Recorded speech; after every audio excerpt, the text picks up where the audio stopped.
Committee A, as we have been renamed from Development Control Committee A as of this week. So welcome all to this first Planning Committee. We'll just go around and do some introductions. Oh, actually, before we get to that, I'll just say if there is a fire drill, which we aren't expecting, go straight out of this door over here, out the front, and then turn right down the ramp and assemble near the cathedral. We'll just go around and do introductions of councillors and officers. So I'm Rob Breyer, I'm the chair of the committee. My name's Jeremy Livitt from Democratic Services. I'm clerking the meeting. Councillor Richard Eddy. Councillor Abby Finch, substituting for Councillor Ellie Freeman. Councillor Serena Ralston. Councillor Toby Wells. Councillor Andrew Barney. Councillor Zoe Peat. Councillor Katja Hörnchen. Luke Phillips, Transport Development Management Officer. Ben Royston, Planning Officer. I'm Jonathan Diamond from Development Management. Great, thank you very much. So that's agenda item 1 dealt with. Agenda item 2 is apologies for absence and substitutions. Yeah, we've got apologies from Councillor Al Mugrabi and Councillor Ellie Freeman, with Abby Finch substituting for her. Thank you very much. Agenda item 3 is declarations of interest. This is to note any interest relevant to the consideration of items on the agenda. Anybody got anything from the councillors needs to declare? No, thank you very much. Agenda item 4 is minutes of the previous meeting held on Wednesday the 24th of September 2025, and this is just to agree the minutes of the last meeting as a correct record. Is everyone okay to agree those? Do I need a seconder? Richard, you normally do that, yeah, great. Great.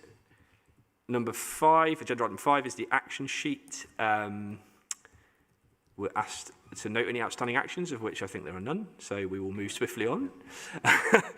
It's nice to have it there, as I always say. Agenda item 6 is appeals. This is to a note appeals lodged, imminent public inquiries, and appeals awaiting decision. I think, Jonathan, if you wanted to just mention a couple that you might have in mind. Yeah, thank you, Chair. I think in terms of the decisions that we're receiving, again, there's a high proportion of appeals that are being dismissed, which is good to see. There is unfortunately an appeal against non-determination in the list that was allowed, which unfortunately occurred whilst we were negotiating some amendments.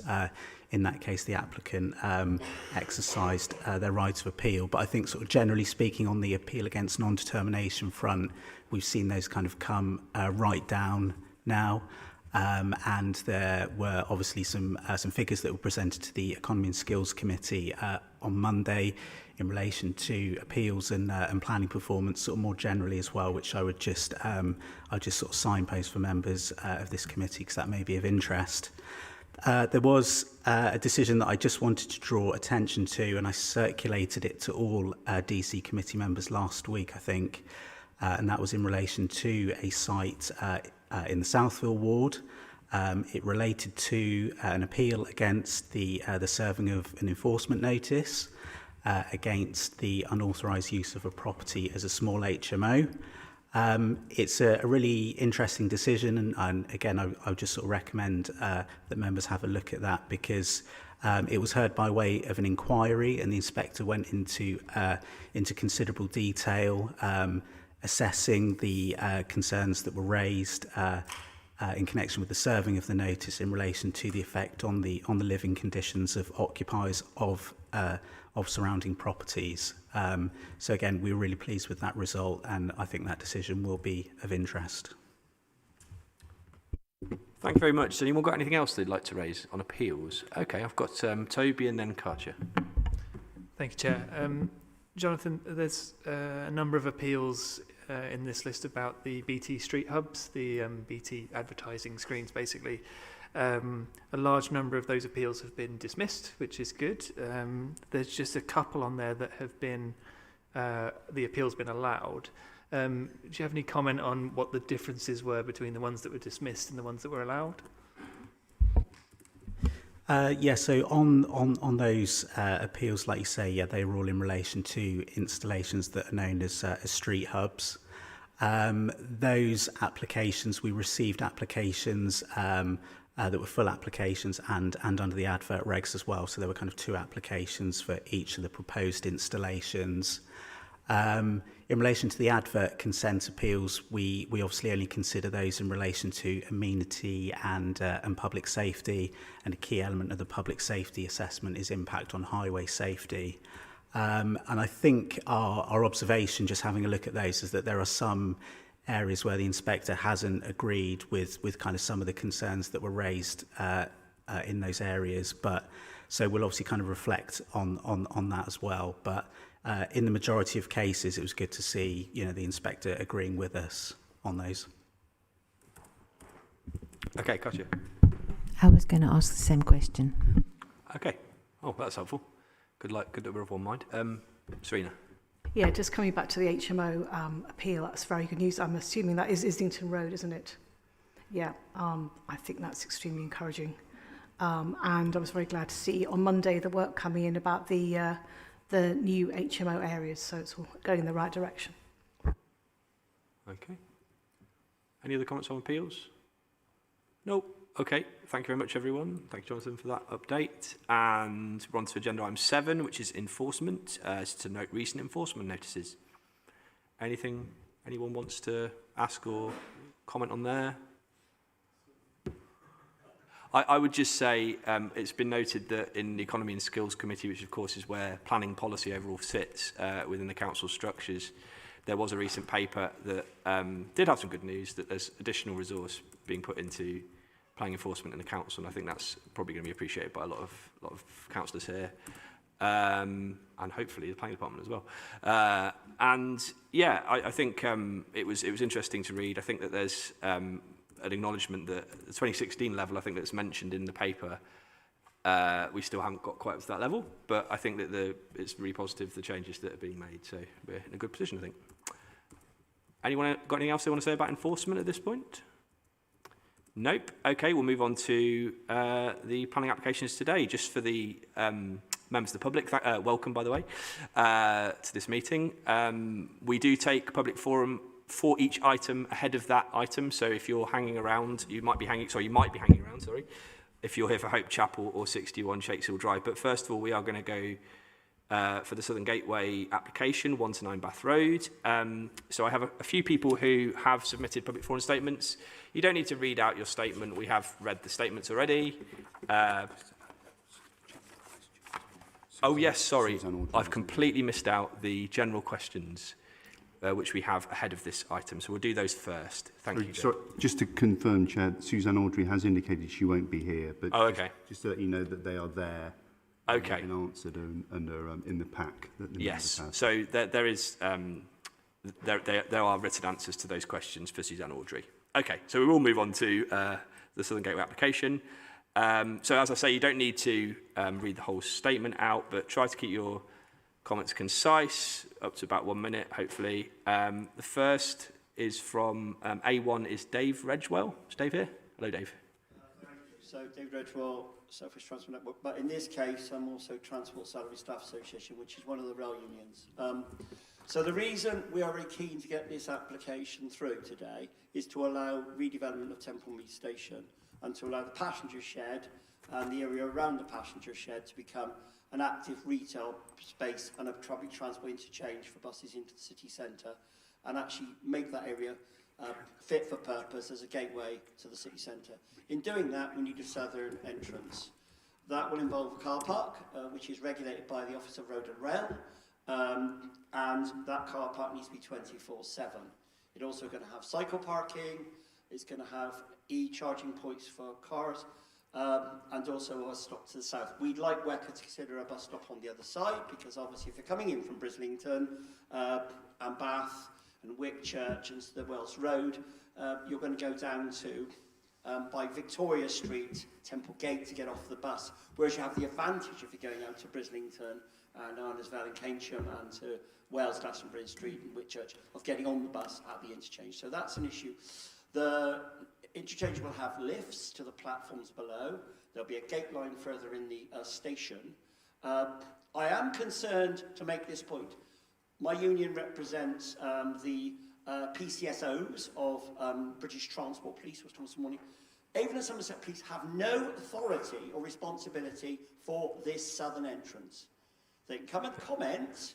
Okay, Dave, can you bring your comments to a close? Point. So the point is, the comment should have been from British Transport Police on the safety of the car park, not Avon and Somerset. So we'd like to go forward. It's urgently needed to allow regeneration of the station, which is a gateway to the southwest and to the intercity network I work on, and it's desperately needed. So I'd ask you to grant permission today, and remember that staff come into that station 24/7.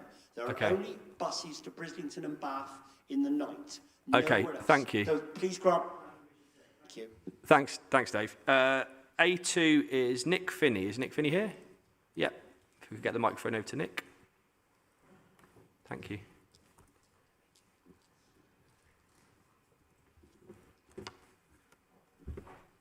Thank you, Chair. I'm Nick Finney. I'm Planning Manager at Bristol Temple Quarter Limited Liability Partnership. We are the regeneration company which has been formed by Bristol City Council, the West of England Combined Authority and Homes England to lead the regeneration of the Temple Quarter, and we're the applicant for the scheme before you. The Southern Gateway proposal is a transformational investment funded by government grant that will enable land around Bristol Temple Mead Station to be unlocked for the delivery of new homes and jobs, supporting the creation of a world-class gateway to Bristol. It's the first critical piece of the jigsaw, delivering on proposals long set out in the endorsed Temple Quarter development frameworks. We have worked closely in partnership with Network Rail on this scheme, and this is one of a number of upcoming station improvement projects that will deliver a step change in access and facilities at the station.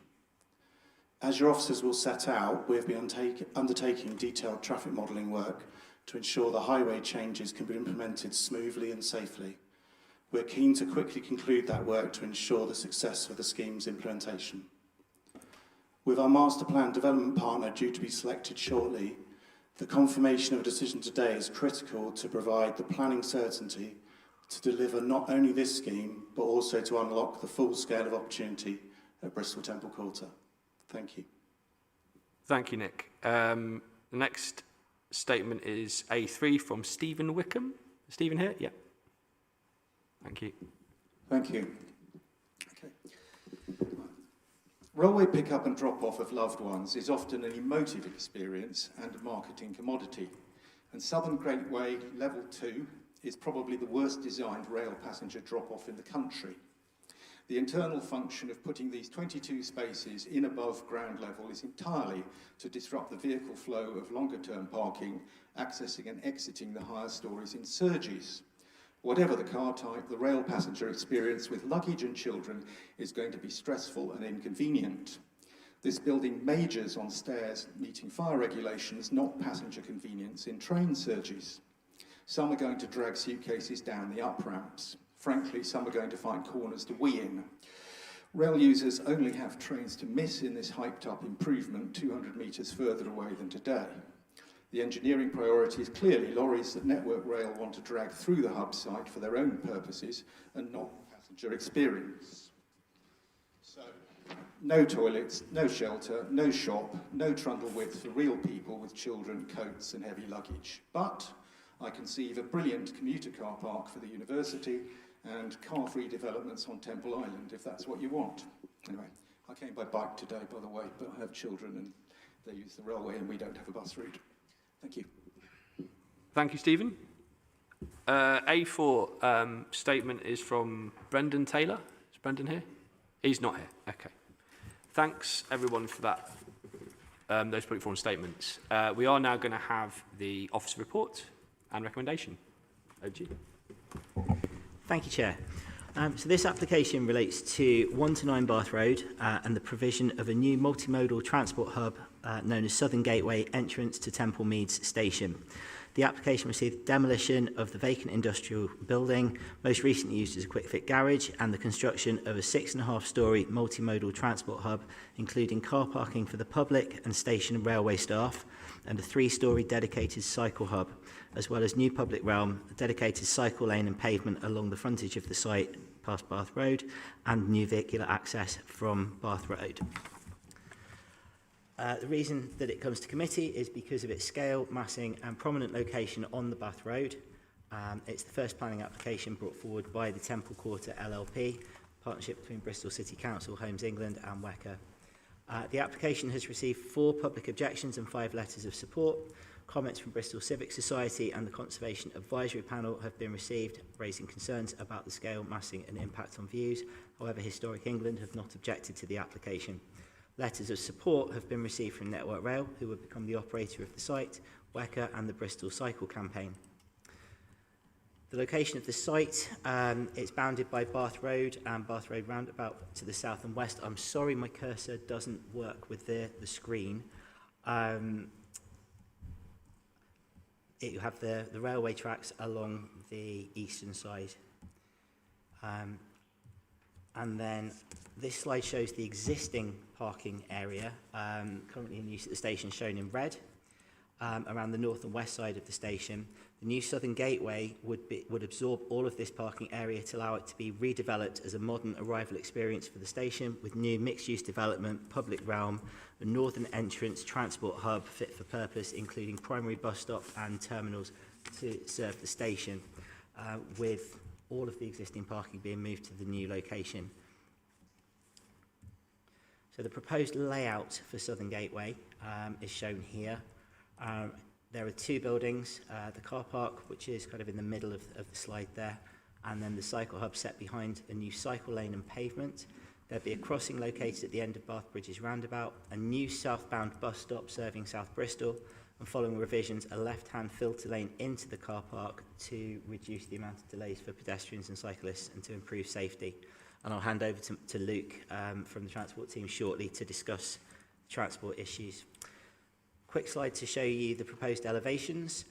This shows the proposed elevations of the car park element with green wall planting in troughs and at staggered locations, and 2 stair and lift cores that have the potential to be used for murals and public art. The cycle hub elevations are shown here, similar design without the green walling, and upon revision, this now includes 2 lifts as well as ramps along the stairs to ensure that all users can access all floors. Some of the site photo here, just from the opposite side of Bath Road, of the existing building, which you can see is set down slightly from the road. And then some TVIA views. So this is the view from the south looking up Bath Road towards the station, existing in the top left and proposed in the bottom right. Let's make sure.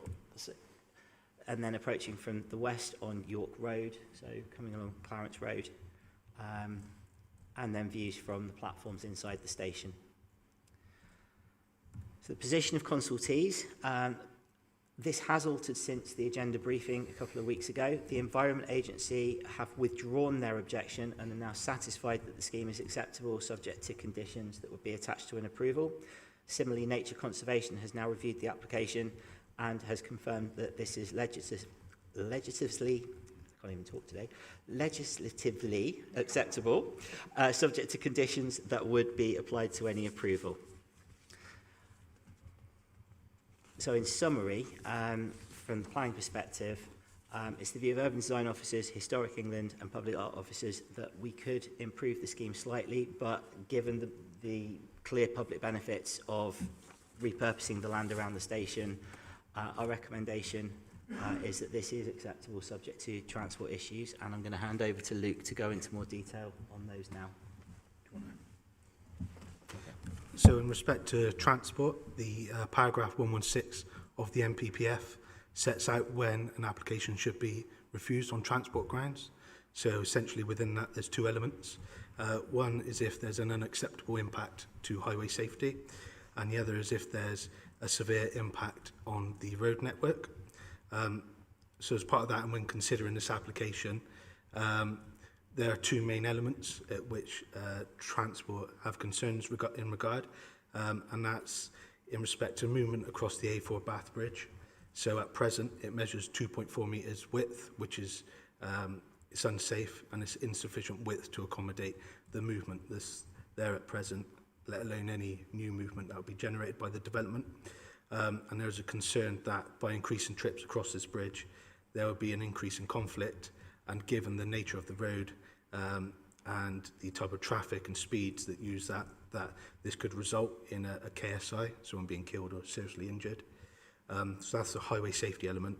And then the second element, in respect to the severe impact on the road network, relates to public transport journey times delay through from Temple Way up to the development, and as a direct result of the development, there is a public transport delay, particularly southbound, of between 44 and 55 seconds, which may not sound a lot, but that's on every bus, every peak hour, and it involves a significant amount of new buses just to maintain the frequency.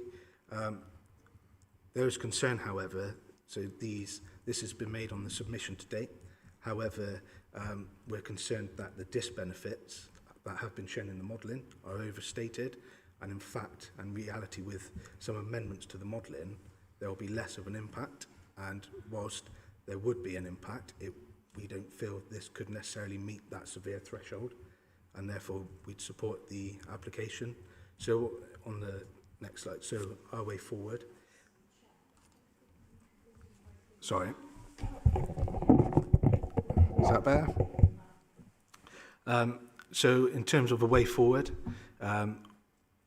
the highway safety element of crossing the Bath Road Bridge, we'd seek either the closure of a traffic lane along the A4 Bath Road for a limited period of time, so you're talking 2 to 3 years, or the closure of the mothballing of the cycle hub until a new pedestrian cycle bridge has been created across the new cut.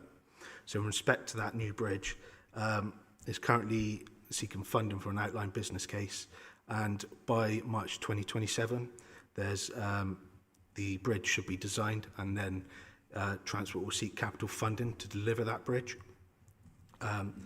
However, in terms of the closure of the traffic lane, obviously this decision is requires further modelling outputs, amendments to the modelling I mentioned earlier.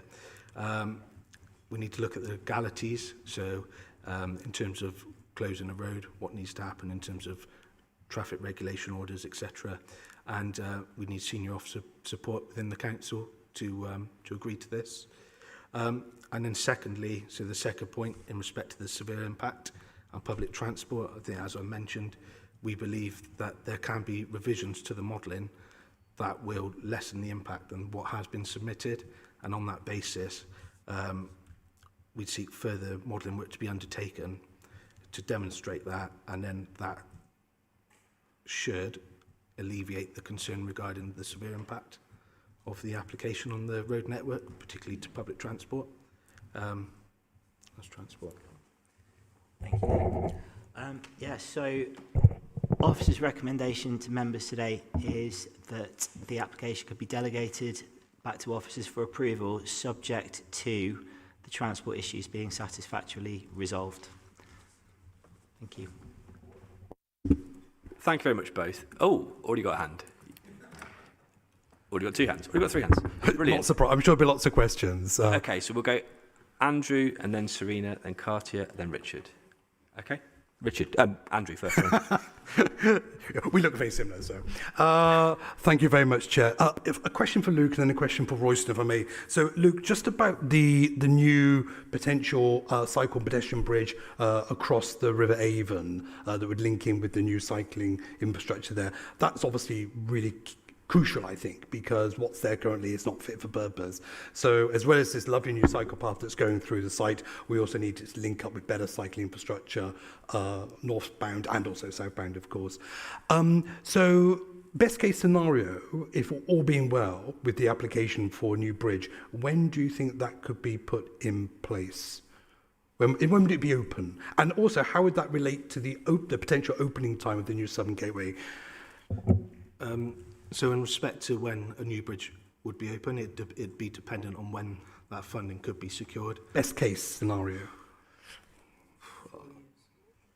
4 years, I've heard. I mean, the worst case is the bridge is never open. Don't be negative. I mean, that would be absolute worst, and I think there's real impetus given the level of development along this corridor, both Southern Gateway and then you've got Temple Island and other developments, that I think it's recognised a scheme needs to go in along the A4, this Yeah. section, particularly up to Three Lamps Junction, south. I think realistically we're looking at sort of 2029, 2030. And in terms of the opening of the Southern Gateway, what is that hoping to be? Do you know, Ben? I believe that it's anticipated that work will commence in June of next year, and I think we'll be looking at about 2 years before it's completed, I believe.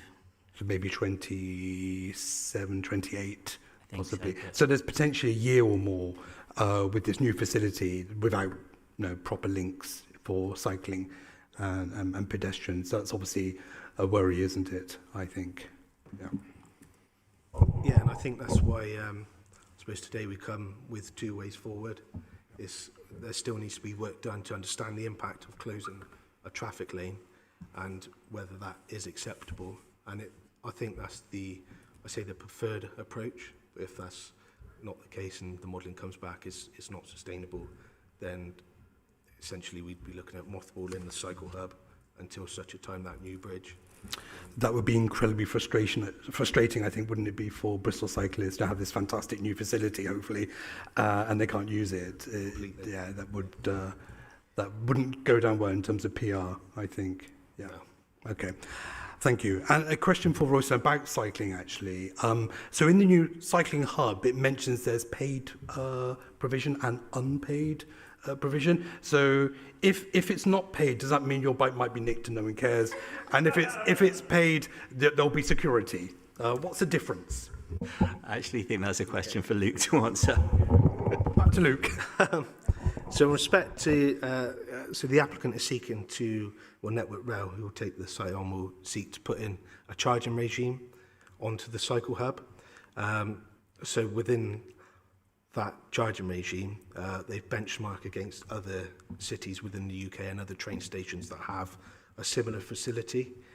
So we don't know yet the cost of that, but the benefits of having a charging regime are increased security, because it's not open to the general public, in that no one can just walk in without having paid the membership or paid the fee to enter. And it ensures the facility is maintained as well.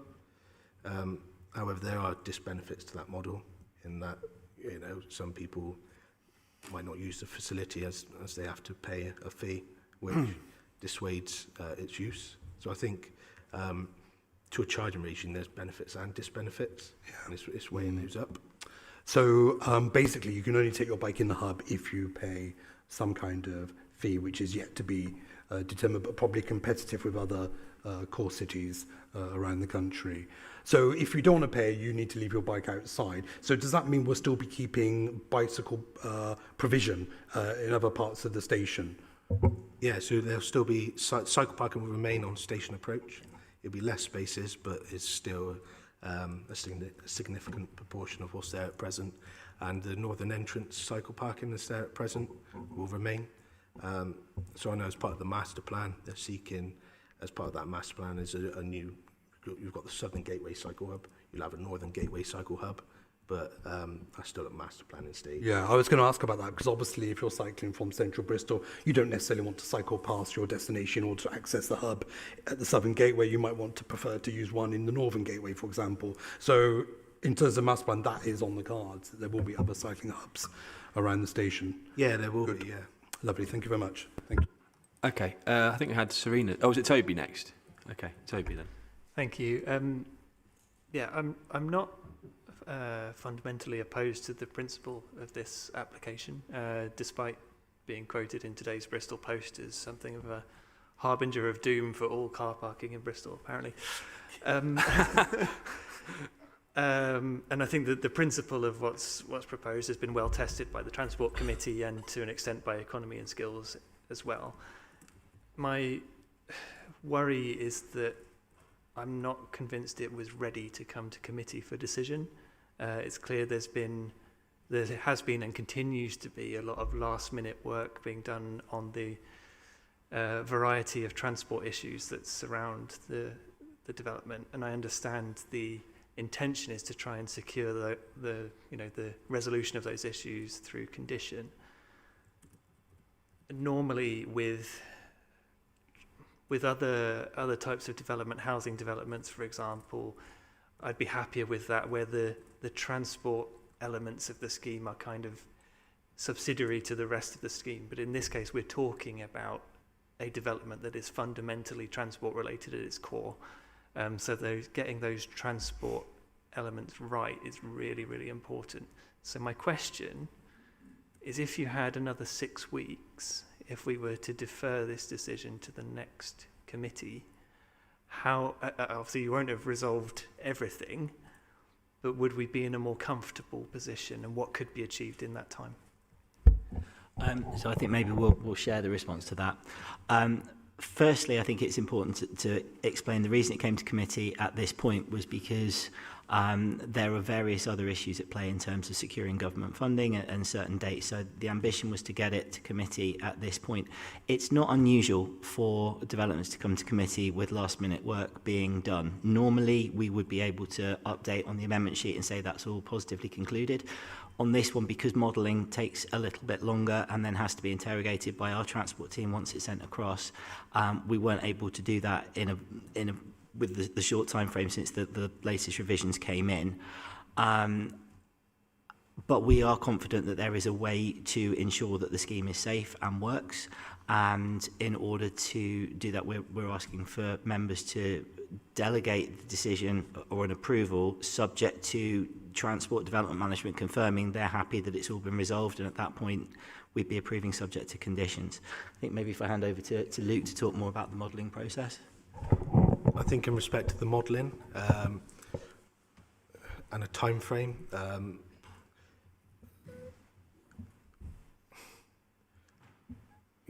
couldn't give a time frame as such. It'd be dependent on obviously the applicant and their consultant working with us, well, as they already are, but working with us at pace. So we're seeking kind of fine revisions to the modelling, not wholesale new models. So that takes less time. I wouldn't want to give a time of 6 weeks in case that can't be met. To be honest with you. Seems like you've got. I've got. Sorry, I would just add as well, really, just to provide some reassurance that the applicant and the council really have been working sort of collaboratively on this for a long time, and will obviously continue to do so. And like Luke said, I think that we do have. We do feel that there's a reasonable prospect here of a positive way forward, really. And I think, if the committee wished, we could always, provide an update as well, on that. Okay, there was movement overhead. Does someone want to make a point? Yeah. Who?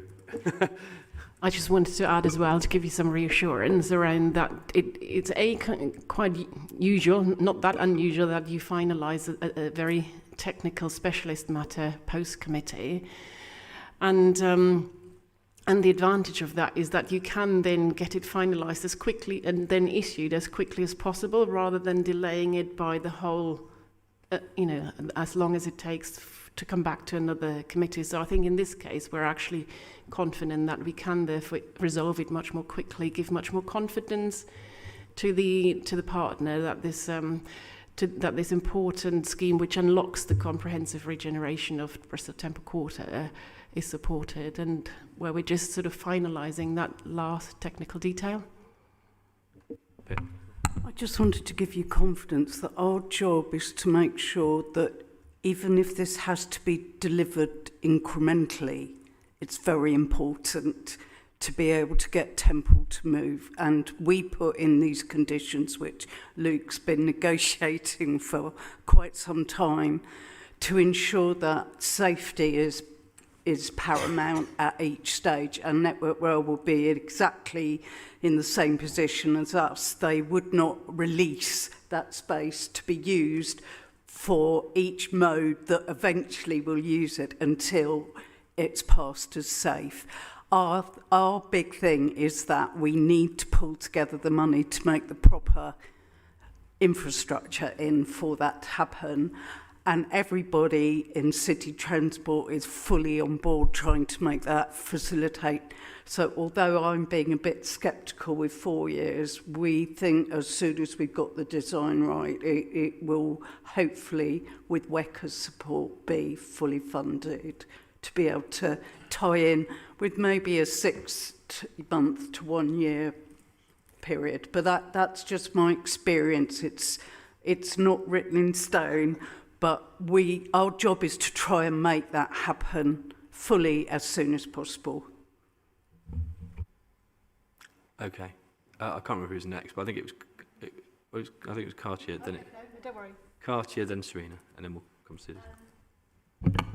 The question I had was one I've been asking a few times already, but I just wanted it for clarification for the public facing of the committee.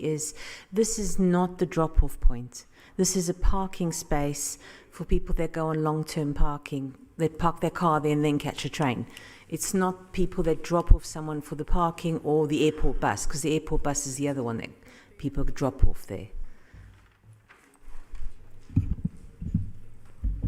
So in respect to drop-off and pick-off spaces, at present they're all located in one location. So once, if Southern Gateway gets built, it'll be split across Southern Gateway and the Friary. So you'll have 22 pick-up drop-off spaces within Southern Gateway, then a further 17 on the Friary. So that's more than at present, where I think there's 32 drop-off spaces. So in the future, there'll be 39. Just to add to that as well, the current drop-off place is on station approach. And because it's a Category A station, which is high risk, the end of that area needs to be fenced off for security reasons, for hostile vehicle mitigation. So that has to move. It's a security requirement that will need to move. So yeah, it will be split between Southern Gateway and then redevelopment. Northern side, after this happens, we'll be able to put some of the drop-off there as well. Serena now, is it? And then Zoe and then Richard, I think. I don't know. I fully appreciate how important this application is. It's a bit like a Jenga piece or piece of jigsaw. So if this gets put in place, it enables the whole of the regeneration of that area. It's incredibly important. So I don't think anyone here, as we've said before, other colleagues are disagreeing with the principle. What concerns me, I'm slightly surprised about, is that this is a full application, not outlined. The reason I say this is because there are quite a few unresolved issues. Now, apart from the transport issues today, there haven't been any formal objections, have there? But nonetheless, there are heritage and design concerns. And I think from the paper, it was saying that we should be expecting a lot from design because this is a gateway site. So it has to look the part. It's very near, if not within a curtilage, but it's very near Grade 1 listed architecture. So again, that is a concern. And this is not because I'm sitting here trying to be difficult, but as you said, Katja, this is a public-facing committee. So we are representing the people of Bristol. So we need to make sure, A, it's safe, and B, it's the best design it can be. So I don't think this should be a rush job. I know that funding depends on the decision of this committee. I completely get that. But we have to ensure quality of decision making here. And if, to my mind at the moment, and I'm not decided either way, if it meant another 6 weeks to the next committee to just get it right, to fine tune it, to reassure ourselves this is the best it can be, that might be useful. But that's a question really. It's not just the transport, it's the design. It's come up several times. Historic in England Conservation Advisory Panel. Your own urban design team is questioning this and saying, I'm not sure this is design it should be. This site deserves the best, doesn't it? So I think the way that I'd answered that is to say everyone wants the best possible design for every building. Getting the best design sometimes means reducing the size, the height, the scale, the massing, but we can't really do that in this instance because we have to provide a certain number of spaces and we have to provide the cycle hub. Secondly, there is a cost implication, and while cost is not a material planning consideration, we have to be aware that a large amount of the funding for this is coming through government grants and through public money. So we have to accept, I suppose, in the grand balance of things, that this is an enabling scheme as well, and we'll get the redevelopment of the northern entrance and the whole area of the existing car parking of the station, where we'll get important public realm. It's going to be the gateway into Bristol. The arrival experience for people coming to Bristol by train will get a much more enhanced experience. And whilst that's not part of this planning application, the work on that can't begin, and those planning applications can't come forward until the parking has been successfully moved away from that area. So I think my response, and in terms of weighing all of this up as a planning officer, was we could always say design could be better, but at this point we're at a point where we feel on balance it's acceptable, and the benefits of creating that additional public realm and that arrival experience, and that's where we'll be focusing on getting the best possible design, because this, yes, it's visible from South Bristol and from coming across York Way, but it's not so much interacted unless you're using this car park, whereas the arrival experience on the other side with the land that we're looking to free up in the regeneration area, that's where I think the real importance of design and getting it right in the wider master plan. So my focus, I think, would be on accepting this design subject to the safety and the transport issues, and putting the efforts into the best possible design of that area where people are going to be able to sit and eat and experience the station and moving into Bristol. And just on design as well, I can just briefly add, there have been discussions with the applicant that's involved, our urban design team, and additional information has been submitted. There is actually some discussion on this at the end of the design key issue. So there has been some further engagement there on that, and we have had some further information. And really, yeah, our conclusion on that is that, ultimately we consider it to be acceptable. Just want to quickly say, please don't depend on green walls, Yeah. because that were a real maintenance issue, especially as our climate's getting warmer and so are our summers, I was just going to mention as well that we will be getting, by condition, a full public art plan, and there's been a lot of discussion about using integrated lighting within the walls of the 6.5-storey hub as well. So that will hopefully provide some softening of the building and some mitigation of the areas that we're looking to improve. Sorry. Hi, so I have two main questions, and they kind of echo Councillor Ralston's concerns. On page 12 of the presentation, it says essentially that Public Art has said they require more information. What information is it that they want? They want a public art strategy, which would be a condition that's a standard condition on any major application. Normally, you would get something submitted with the application, but because the Temple Quarter regeneration area has a wider kind of public art master plan, at this point it wasn't submitted, but we have been clear that that will be required by condition, so it will be coming. And is there any risk of it coming back and essentially, if we were to have viewed that public art plan here today or prior to today, could it affect the way that we are we could potentially vote at the end of this? That's my concern, is it's not here now for us to review, so we don't know how public art really is going to feel about this. So yeah. This is a matter that can be dealt with by condition. It would therefore unsafe to say, actually, we can't make that decision today. Because it can be dealt with, and like Ben has explained, because it's tied in with the comprehensive public art strategy, it makes complete sense that in this case it's conditioned rather than already received. And it will therefore be better. Having something comprehensive over the whole area is much better always than just doing a side-by-side. Sure. So I think you can have full confidence that will get something good there. Thank you. And I suppose the other concern was on page 11. It's one of the only kind of comparisons where I really feel like there's a loss of, I suppose, city beauty. I think being able to see the row of houses, and it's such a minor thing, but being able to see, you know, the famous Bristol houses from the station as you come into Bristol is something that a lot of people come to Bristol for. And I just wanted to know, like, how much of the, I suppose, the journeys that of coming into the station and out of the station from the train is going to be obstructed from of seeing the city while you're on the train. And it's a very good point. What you don't see in the TVIA of that slide is, of course, a train at the platform, and you can't see beyond the train when the train's in the platform anyway.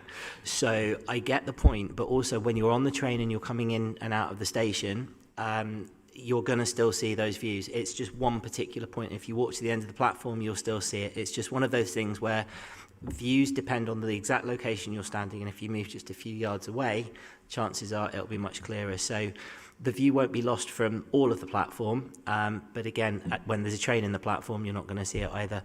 So overall, we feel that this isn't too harmful. We're very mindful of the views of Totterdown and how important it is to the city's identity, but if you walk just a bit further down the platform, you'll still see it. Anyone else? Richard, I think, yeah. Councillor Varney actually raised a number of my transport queries, so I'm grateful for that. Again, like others, we're wishing to predetermine our position in the debate. I accept officers' advice that this is a catalyst scheme, and it's important, in my view, we make a decision which will allow other decisions to flow from that, of course. The two issues to me, and again, not predetermining my view, I'm not concerned by other areas. The key issue to me seems to be the transport issue and the two possible solutions. Neither are good, of course. My real fear is that a temporary closure of one lane turns into a permanent one, which is not that surprising. Bear in mind this city's obsession with its anti-car culture. And the fact is, I mean, it's difficult enough going to and fro in Bristol or to Bristol through the Bath Road already without the loss of one lane. I'm not keen about the mothballing the cycle centre, but in a way that it seems to be the more acceptable solution. It might also give us the impetus to actually progress the issue of the bridge quicker than would otherwise be the case. Was that? Do you want to respond? I'm afraid that was more comment. It was a rhetorical question or something, yes. Thanks, Richard. Abby, I think you had your hand up next. Thanks very much. Yeah, my question also relates to those sort of two options for the transport way forward. So obviously at the moment on the pavement there is a very meagre cycle lane and bikes do go up and down there. So I would agree that the better option is the temporary closure of one lane and the safer option. If that can't happen, and the mothballing option is taken forwards, I'm assuming that the cycle route would still be put in. It's just that the cycle hub would be not accessible. Is that correct? And then I have a follow-up. So at this point, it's too early to say because we're still doing the modelling and working out which route. If we were to take that route, the hub would be mothballed. All of the infrastructure would still go in. That's part of the planning application. We just wouldn't be able to open the cycle hub at that point. But obviously, we're hoping the modelling will say that that isn't going to be an issue once we've got the results that we need. So this is still speculative until we've got that modelling. But though the pavement and the cycle lane that's shown, it would effectively be transferred from the current site, which is just behind the barrier. That would become part of the public infrastructure. And then as the bridge comes forward, linking up across the roundabouts, that would be the next part, and then potentially additional infrastructure moving up towards the 3 lampposts, 3 lamps. But unfortunately, because of different site ownerships and different pots of money and different ways that that's going to come forward, we can't bring everything together at once. And at this point, all we can deal with is this site. And what we're achieving there is something that will be really good and will link up to the sites north and south eventually once those infrastructure improvements come forward. Oops. Brilliant. Yeah, that makes sense. Yeah. So in which case, I guess my question is, what is the justification for that in terms of, obviously bikes already use that as a route. If the mothballing approach goes ahead, I guess the cyclists wouldn't be able to go along the pavement as they do currently, so would go along that and then divert onto the pavement to get over the bridge.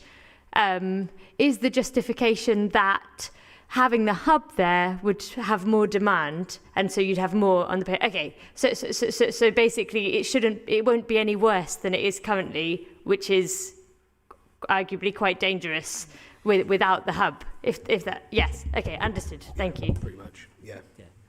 I think it would be an improvement on the existing, even if it's just that small section and the hub's not open. You would have segregated pedestrian and cycle lanes fit for purpose for that section, so that's a small amount of the existing infrastructure where there would be an improvement. But yes, you'd go back onto the very narrow pinch point to continue, but you'd have a little stretch where people could pass each other, which we don't currently have.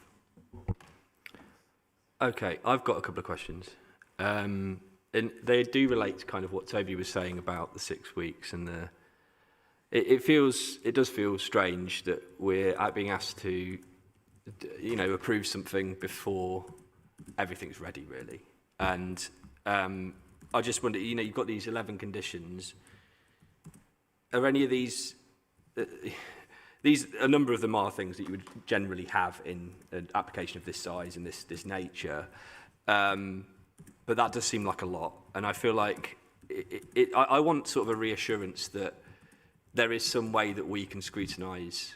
I mean, you've said it will come back if we approve it, but is there a way for us to scrutinise how these things are progressing other than that? Because we are kind of making a decision in principle and a bit blind to some extent. Obviously, you don't quite know what's going to happen with this scheme.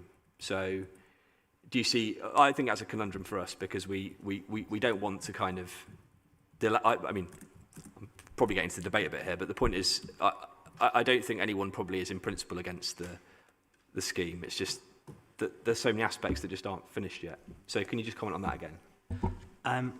If I take the first part, the conditions that are under paragraph 43 in the latest transport comments, those are all relatively standard style conditions that we would put on a major application that requires adoption of road or alterations to the transport network. Obviously, some of them are site-specific, such as, if necessary, the closure of the A4 traffic lane or the limiting of the cycle hub, and that, again, would be dependent on further modelling and may or may not be needed. But really, all of those conditions there are not that unusual for any major application. If I hand over to Luke to talk more about the technicalities. I think in terms of the modelling, I suppose, as transport, we're coming today, and we can't support the scheme at present. Whereas if, however, we feel there's a way forward, whereas if we felt there's no way forward, we'd be recommending refusal and asking you to make a judgment on that basis. I think we strongly believe that there is a way forward, particularly with the modelling, but I think with what's been submitted to date, we can only go off that and provide you with that recommendation and that advice. So until that modelling's done. I think the distinction you just made may be useful for the committee because it's the difference between saying you're objecting and saying you can't support it. Okay. I think that distinction maybe had slightly been lost on myself, maybe others. So the other question is particularly around, it's a strange, it seems quite inconsequential in some sense. And I was just surprised that the Conservation Advisory Panel were very against it when the other consultees on that issue were eventually brought round or they removed their objection. I don't know whether you can comment on that, but it just seems like slightly strange that they've not removed their objection.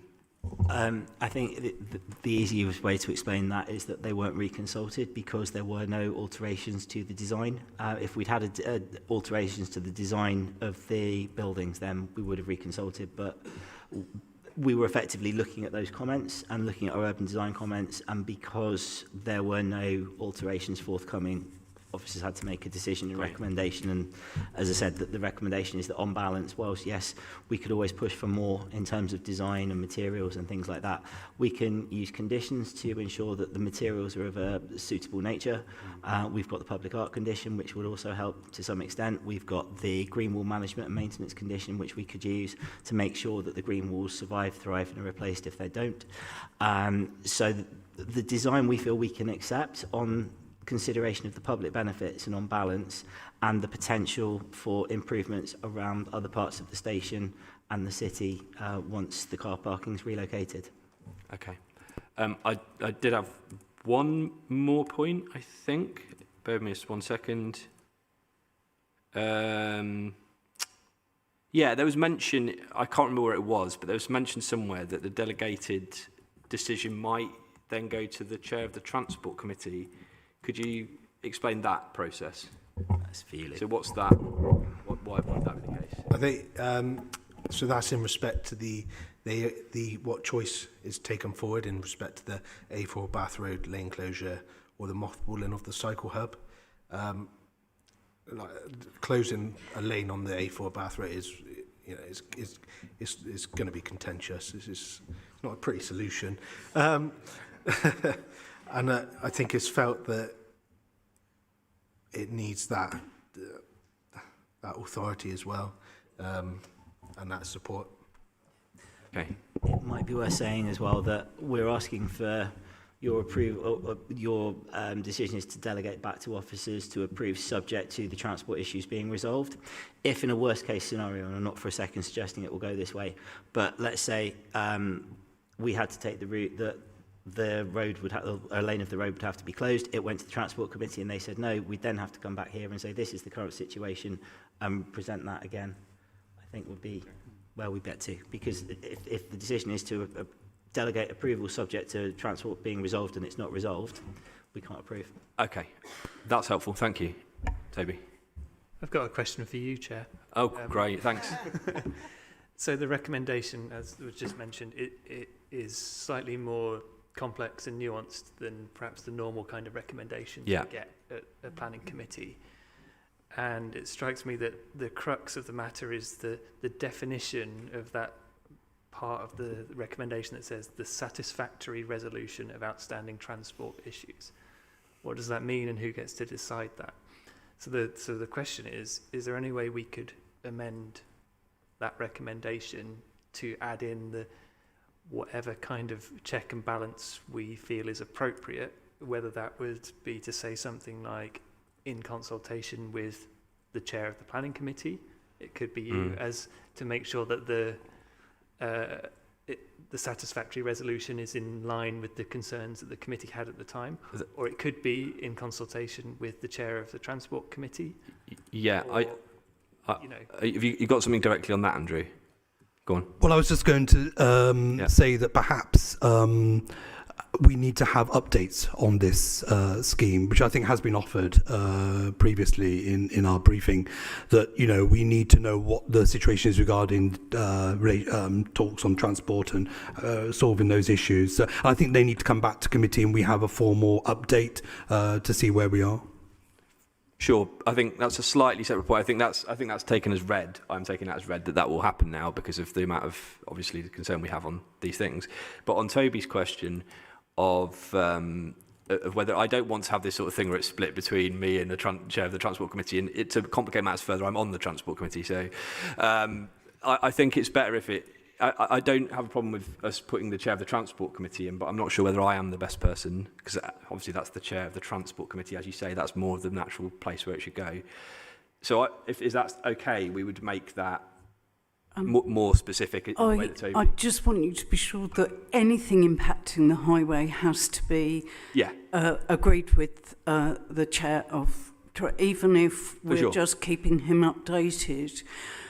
because we are the highway authority and we have our own.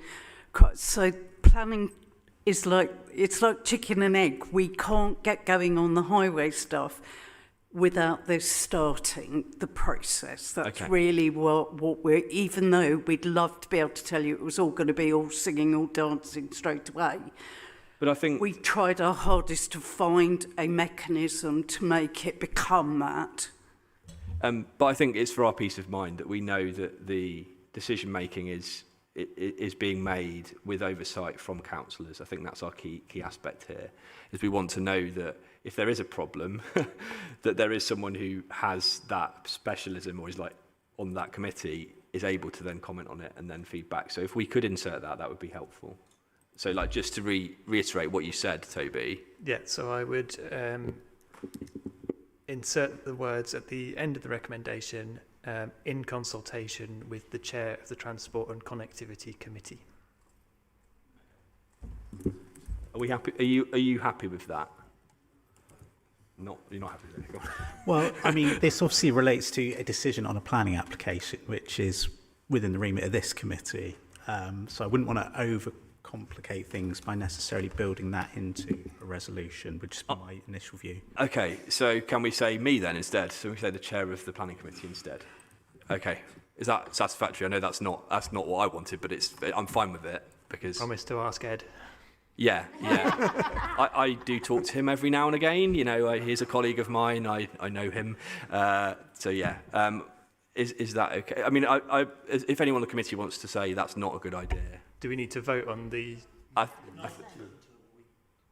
Sort the rest out. We'll sort that. Okay, we'll come to that later when we're actually voting on things. But yes, thank you for the suggestion, and we'll come to that in due course.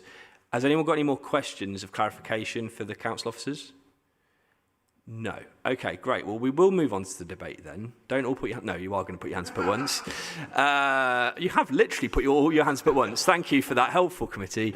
I'm going to go on this side first, and Zoe, and then, yeah, we'll go from there. So I've only been a councillor and on this committee for maybe 18 months. So I don't think I've ever seen a planning application this large before. And so it's very different to the way that I would look at other planning applications, where we're being told essentially it's normal that there are so many conditions that we're not expected to have all of the information right now. Whereas with a smaller application, we would have expected that, and we might have even not penalised, but been a bit more critical of a small application that didn't bring those things to committee. So I'm very much trying to obviously trust all the officers to know that it's normal for an application this size to not have those things.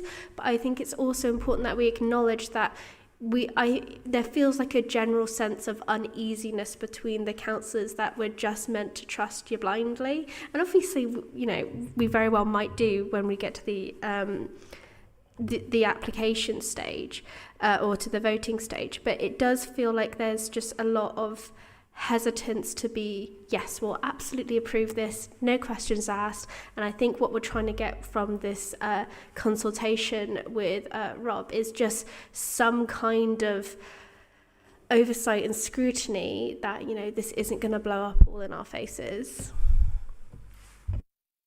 Thank you, Zoe. Who's next? Richard. No, Andrew. I have to say I was listening to Councillor Peat's comments with some concern for my sins. I sound a bit like all Father Time now. I've served on this committee or other committees before it for almost 3 decades. And I do think, with respect, we are very fortunate to have a very experienced, very talented officer corps who advise us. And we are laymen, informed laymen, but we are laymen. And I do have confidence in that. And frankly, significantly more major applications than this have been considered and approved with similar conditions, similar subsequent agreements. So I'm not troubled by that. To be honest, this is absolutely key application.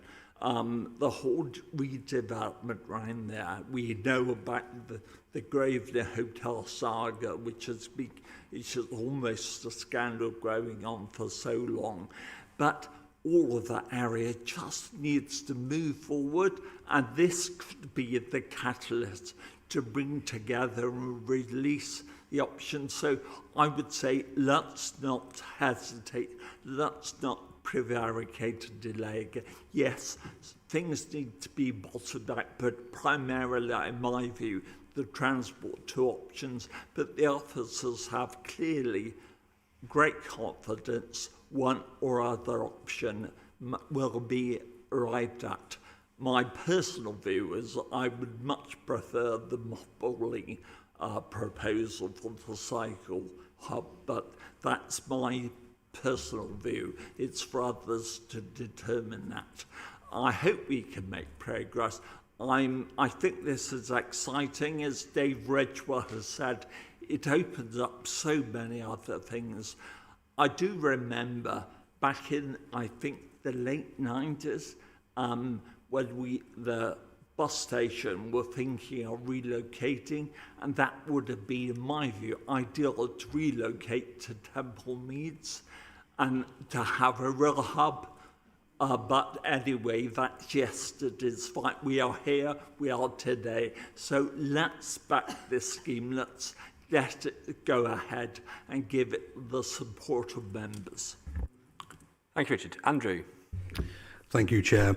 We all know Bristol is an incredibly beautiful city, but when you're arriving at Temple Meads, you might have the opposite point of view. We don't show off our best side, I think, at our principal point of arrival, and that's really a scandal that's gone on for so long. Richard mentioned the Grosvenor Hotel scandal. You know, it's outrageous. We need to improve that area, and obviously this proposal is the key to unlocking all that fantastic future development opportunity. So it's really, really important that it goes ahead. The new cycle hub, I think, is going to be transformative for our city. And at the moment, I mean, I don't want to talk about the bus station, but you know, leaving your bike at the train station is a real risk, and you don't know if it's going to be there when you come home, and that deters people. I mean, I don't live that far from the railway station, but I probably wouldn't cycle because I'd be worried my bike wouldn't be there when I got back on my journey. So having a secure cycle hub, I think, will be transformative. Amalgamating all the car parking into one hopefully attractive, modern car parking space is such a great idea. Obviously, there are concerns about design. I don't know how beautiful you can make a car park, but I think, you know, there's some public art on it, some graffiti, it's very Bristol. So I think, you know, it looks quite promising, and hopefully a bit of tweaking with the public art as well. It could make a fantastic new public realm and a more fitting arrival point for visitors and residents in Bristol. The new bus stop, I think, is obviously good.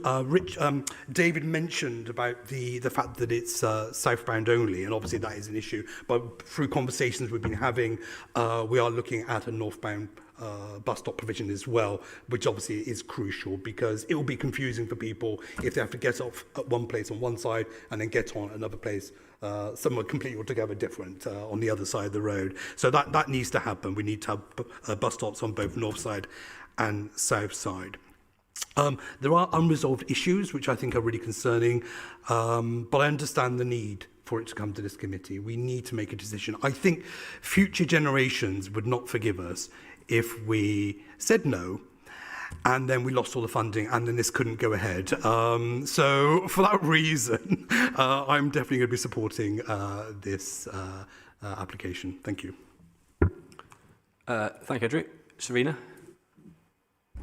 Yes, I very much want to support it as well, and I can see it's absolutely essential to kickstart the starting gun, if you like, for the whole of the area. I really get that.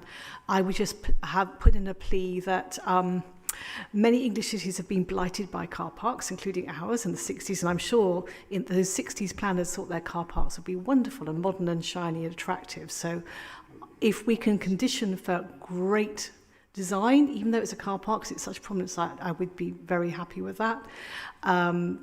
For future generations, we would make that plea, I think, as representing the public in this committee. But in principle, I think it's a very good scheme. It's going to offer more sustainable transport opportunities, which we want to see. And I would like to support it with the provisos we've discussed earlier. And I just think we have to have a bit of faith, really. Yeah. Thanks, Serena. Toby? Thanks, Chair. So echo what the other councillors have said. I understand how important this scheme is to unlock the area. I won't go over all of that. And in terms of the design of the thing, just to show that we Green councillors aren't a hive mind, I actually think it's all right. Like, the appearance is quite, as car parks go, they've put in some effort and gone above and beyond, the basic. So it's not too bad. And Pip and the transport development team, I do have every confidence. I've seen your work in the past, and I know you do great things. Yeah. I said, and your team as well. It's just the stakes here are so high. Because this is a gateway location, it's in the name, that we do need to make sure we get those things absolutely right. So I'm happy to support the application with just that little extra check and balance added on to the recommendation. Okay, anyone else want to speak? Katya. I don't want to say the same things as everybody else does, so that's the echo of the same things. I feel that we really do need to vote for this and trust our transport officers with this. I just wanted to add one little tweak. Do you really have to charge for cycle parking? Because I've been trying to look up in Europe where they have cycle parking and they don't charge for it anywhere except in Britain. And are we going to be known as the country that charges for cycle parking? That's my only little tweak, but I know that's not conditional to the design. That's something else we have to talk about in a different sphere. I would really like it to be one lane on the A4 eventually. That would be my dream. However, I do know that huge parts of Bristol do not have direct access by bus from their homes or easy access by bus from their homes to the station. And that has always been the crux of Bristol, that the outskirts of Bristol, the outer lives of Bristol have rubbish public transport. Thanks, Katya. Yeah, Abby. Yes, also want to echo what other people have said, but I just wanted to pick up on the point of the cycle parking. As someone who lives on the edge of Bristol and cycles a lot, I generally don't cycle to the station if I'm away from Bristol for more than one night because I don't feel safe to leave my bike overnight anyway. I'd leave it for the day, but not overnight. So I really welcome having a secure cycle facility. I'm not aware of any I didn't know that these existed at all, so it's quite exciting for me. I'm definitely not aware of any secure cycle facilities that you don't need to pay for. So, as long as it doesn't take away the standard cycle locking places, which are free and always have to remain free, I welcome this as an extra additional thing, which means I won't have to pay for the bus. So yes, I welcome that. Thank you. Okay. Has everyone spoken? I'll say something then. I just want to acknowledge that obviously you've been putting a lot of effort in the last few weeks to do as much as possible to get this, and there has been really good progress over the last few weeks since we had our agenda set. So thank you for that. I am minded to vote for it now. I think that the central crux of it for me is feeling like, the overall planning application is 95%, 99% even of it, I think is fine and great and actually very exciting, as people have said. It's that, for me, planning is transport planning. It's like you can't have the planning aspect of this without having the information about transport. And so that's the frustrating element, is that I like poring over all that stuff and understanding it and seeing whether it fits together. And so there's just a level of frustration there that we're not at this point able to see that. And there is a level at which our democratic decision today is the accountability mechanism for this. Because if we say yes to it, and something isn't safe, I'm not saying that's going to be the case. As others have said, I do have trust and faith that you will be able to make a safe scheme that actually isn't going to be detrimental to the highway network, that is going to enable walking and cycling, that is going to give people better options for accessing the station. I think that's all I'm confident that you're going to deliver that. It's that I don't feel like I have ultimately an ability to scrutinise that effectively. Hopefully, with what thankfully for Toby's intervention, that I think just adding that in does create a little bit more of an accountability mechanism there. So yeah, I'm minded to support it as well. Are we happy? Do we want any more conversation, or are we okay? So I think I will move the recommendation to grant this. You are seconding it, are you, Andrew? Thank you, Andrew. That was quick. It's including the in consultation. Yes, sorry. Thank you, Jeremy. Yeah, so we want to include that. Should we take that as two separate votes, or do you think it's fine for us to just include that and then take it as granted? Has anyone got any objection to that? No.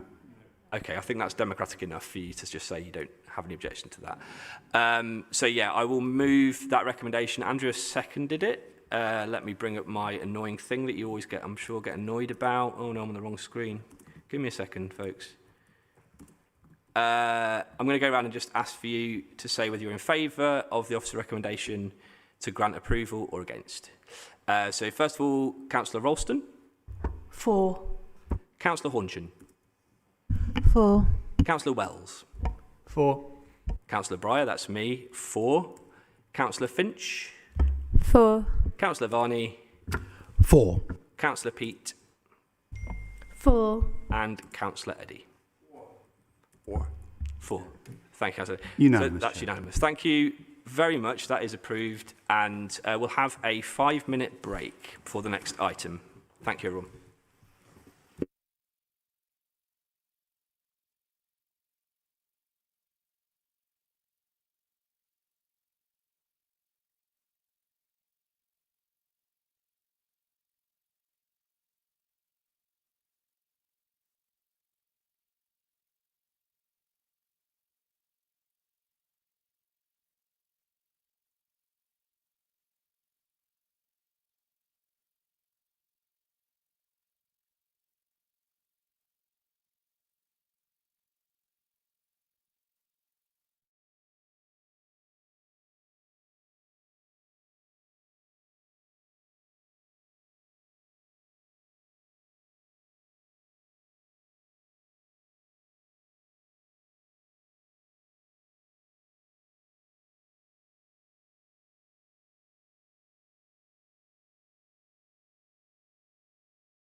we are going to move on to Hope Chapel. And we have some public forum statements. The first one is from, I was looking over at the wrong person there. It's two statements from the ward councillors for the ward, Clifton. So the first one is Councillor Paula O'Rourke speaking on behalf of Jerome Thomas, and then Councillor Paula O'Rourke speaking to her own statement. So do you want to roll it together? Yep, and have 2 minutes? Okay, thank you, Paula. Thank you. First of all, thank you very much for hearing this. I think it's a good example of when a committee is useful for a ward councillor to be able to call something in, because you know, the nuance of this, it's harder to see it just on paper. I suppose I would say that I think many of you might be influenced by the number of the minor objections that consultees have made, and you know, maybe you might not all think that they are minor, but I would like really, I presume you've read both statements, but I'd like really to try to persuade you to look again at the cumulative effect of the minor objections, and to consider that in many ways they can be conditioned, or they could be overcome, or even looking deeper into the papers, how this is just, you know, it's just a minor application, and the applicant have done their best to ameliorate concerns about trees and things like that. And weigh all of that up against the one major benefit that this will bring, because Hope Chapel used to be a community centre, you know, before it was taken back by the church, and it's a vital asset to a community. The people often think that, you know, Clifton is very advantaged, but it isn't. We have very few public buildings. We only have the library, and we have a lot of residents who are asset rich and cash poor, and having a facility like the community centre at Hope Chapel is vital for them. But for the centre the chapel to be able to continue to run it, they really do need to have a caretaker who is going to be able to be there late at night and early in the mornings. We know that costs of rents in Clifton are astronomical, so being able to get somebody to live adjacent to the chapel in this very hidden site would be a great boon to the community. And the final point I'd like to make is that we all know that Cliftonians are very vocal in their opposition to things. And I think there have been the vast number of 2 comments opposing to this. So, you know, the community are not against it. Thank you very much for listening. Thank you, Paula, and thank you for keeping to 2 minutes. That was very appreciated. So we'll go over to the officer presentation and recommendation.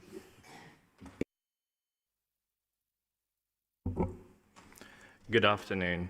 The application relates to Hope Chapel at Hope Chapel Hill within the Clifton ward. The proposal is for the construction of a freestanding 1-bedroom annex to house a support worker or caretaker for the church.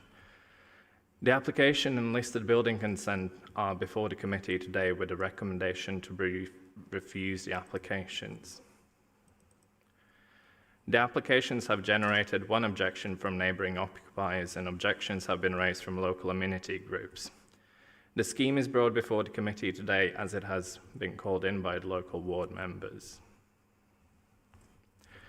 A nearly identical proposal on site was refused last year under delegated powers, and it is not considered that the proposal has materially addressed any of the previous reasons for refusal, which included heritage, amenity to neighbouring occupiers, or concerns relating to trees.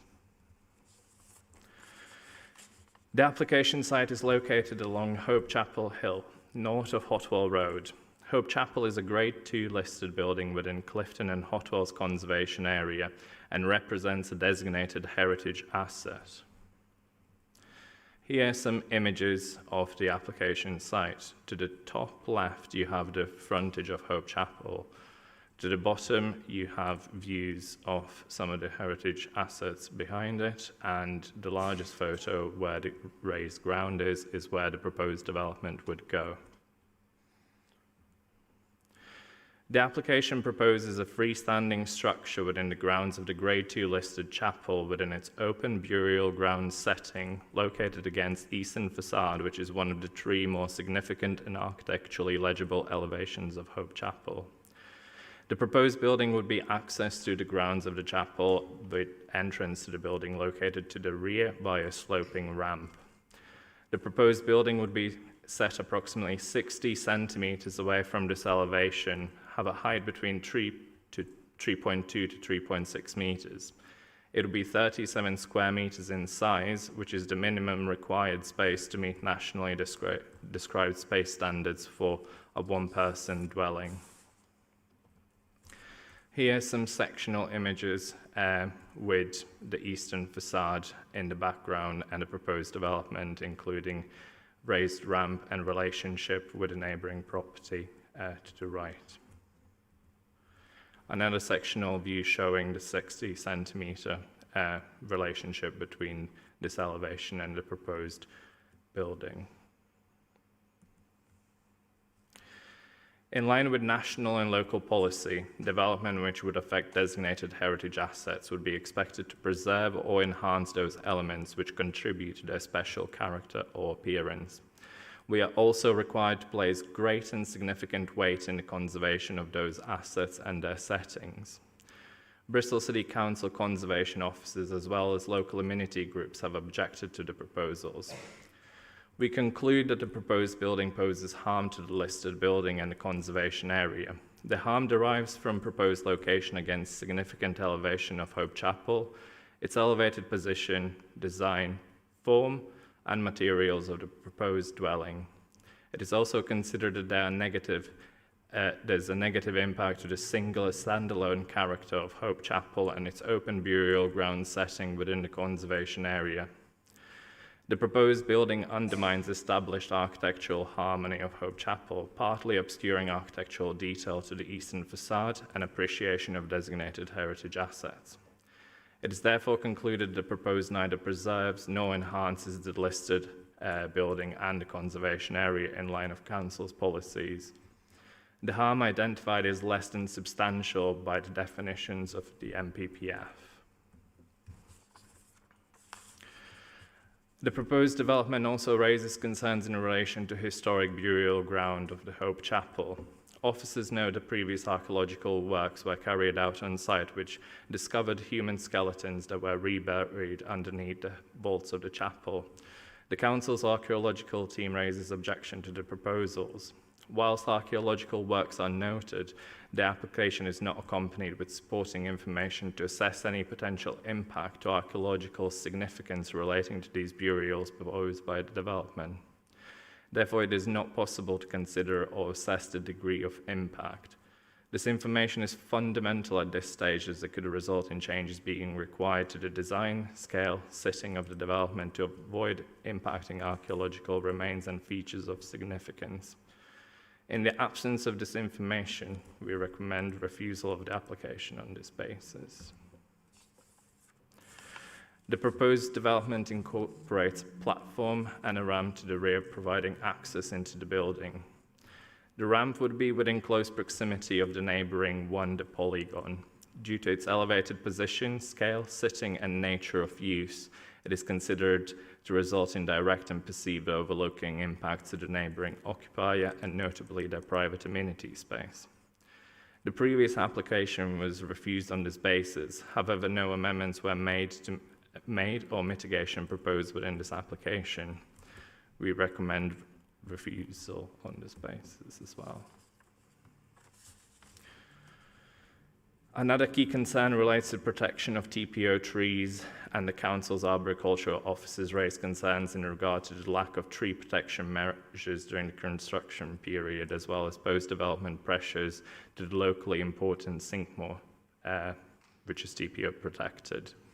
The accompanying arboriculture report does not specify tree protection measures. It needs to be considered that activities associated with development go beyond the footprint of the building, including pre-development clearance, excavation works, storage of materials, and any machinery in connection to services. It is therefore considered that it has not been considered that adequate tree protection would be in place during the construction works. In addition, the Council's arboricultural officers raised concerns relating to post-development pressures for tree pruning and felling, given the proximity of the tree protected by TPO and the proposed dwelling. The existing TPO tree is likely to shade the house, resulting in constant pressures for tree pruning. Sinkmoors are particularly unsuitable species to have this close to a house, as they harbour aphids that drop sticky residue on roofs and nearby windows, resulting in further pressure for tree pruning or felling. This pressure is already being experienced as per the images within this slide. Overall, the proposal is recommended for refusal on this basis. Biodiversity net gain. The application lacks the required biodiversity net gain. The applicant claims a self-built exemption from biodiversity net gain. However, this is not accepted by the planning authority. No information has been submitted to demonstrate how criteria would be met in order to claim the self-built exemption from B&G. Based on the information submitted, it would appear that the church is intending to rent the property out to a caretaker. This would not be self-built, as the owner of the home, which is the church, will not be living in it. The future occupants of self-built property must also have primary input into the design. However, no information has been submitted to demonstrate that the future occupant or the caretaker has had any input into the design. It is noted that they are not the named applicant, architect, or agent. The position of the planning authority is that self-built exemption from B&G would not apply. Therefore, development would be legally required to be subject to 10% net gain. We recommend refusal on this basis. And in conclusion, Hope Chapel is a community facility which offers social and community benefit through its outreach and other work. This is not being disputed. The benefits associated with proposals have been carefully considered when the report presented to the committee. However, it's advised the proposals lack required level of clear and convincing justification for the harm proposed or attract public benefits of adequate weight that can offset the scale of the unjustified harm. In addition, the identified issues relating to amenity, archaeology, impact on trees, lack of B&G, weigh against the proposal, which carries substantial weight in the balance. The applicant had the opportunity to address these concerns via this submission. In addition, they were offered the opportunity to provide additional information prior to this application being brought before the committee. However, it was requested to bring the application for the consideration of members on the basis of the information submitted. It is therefore recommended that the members refuse the application in line with the reasons contained within the officer report. Thank you. Thanks very much. I wanted to just make a comment before we start, that I had a look back at the previous refusal that was mentioned in the officer report, and they did do publicity and consultation on that, and 21 neighbouring properties were consulted. 9 comments were received with 6 objections and 3 letters of support for the application. So that was the previous scheme. Just wanted to put that out there. Okay, I had Richard and then Zoe. Obviously, we're yet to consider this application and debate, and I'm not predetermining my view, but in principle, if members were minded to actually decide not to refuse this, and potentially to approve it, subject to, as Councillor O'Rourke has mentioned, toughen conditions, appropriate conditions, do officers believe that they could actually frame such conditions? We would need additional information to be provided on many of the aspects in order to be able to make a further recommendation. I think the other thing as well, just to add as well, in terms of the heritage assessment as well, I think the committee would need to be of the view that the public benefits outweighed the harm identified, and we would need some clear justification in relation to that. Obviously, this isn't a debate questions, but I believe the officer said less than significant heritage harm. So I think one could potentially argue that. Yeah, the less than substantial harm that was referred to is a term that comes from the MPPF. So yeah, there is a requirement there for the public benefits to be balanced against that. Okay, Zoe. Thank you. So on the offset, I think that, it's a good idea to have, somebody in a leasehold position to look after such a historical site. I don't see on the offset a problem with that. However, I think the moment you are dealing with the essentially the excavation of remains, that's when it becomes hugely contentious.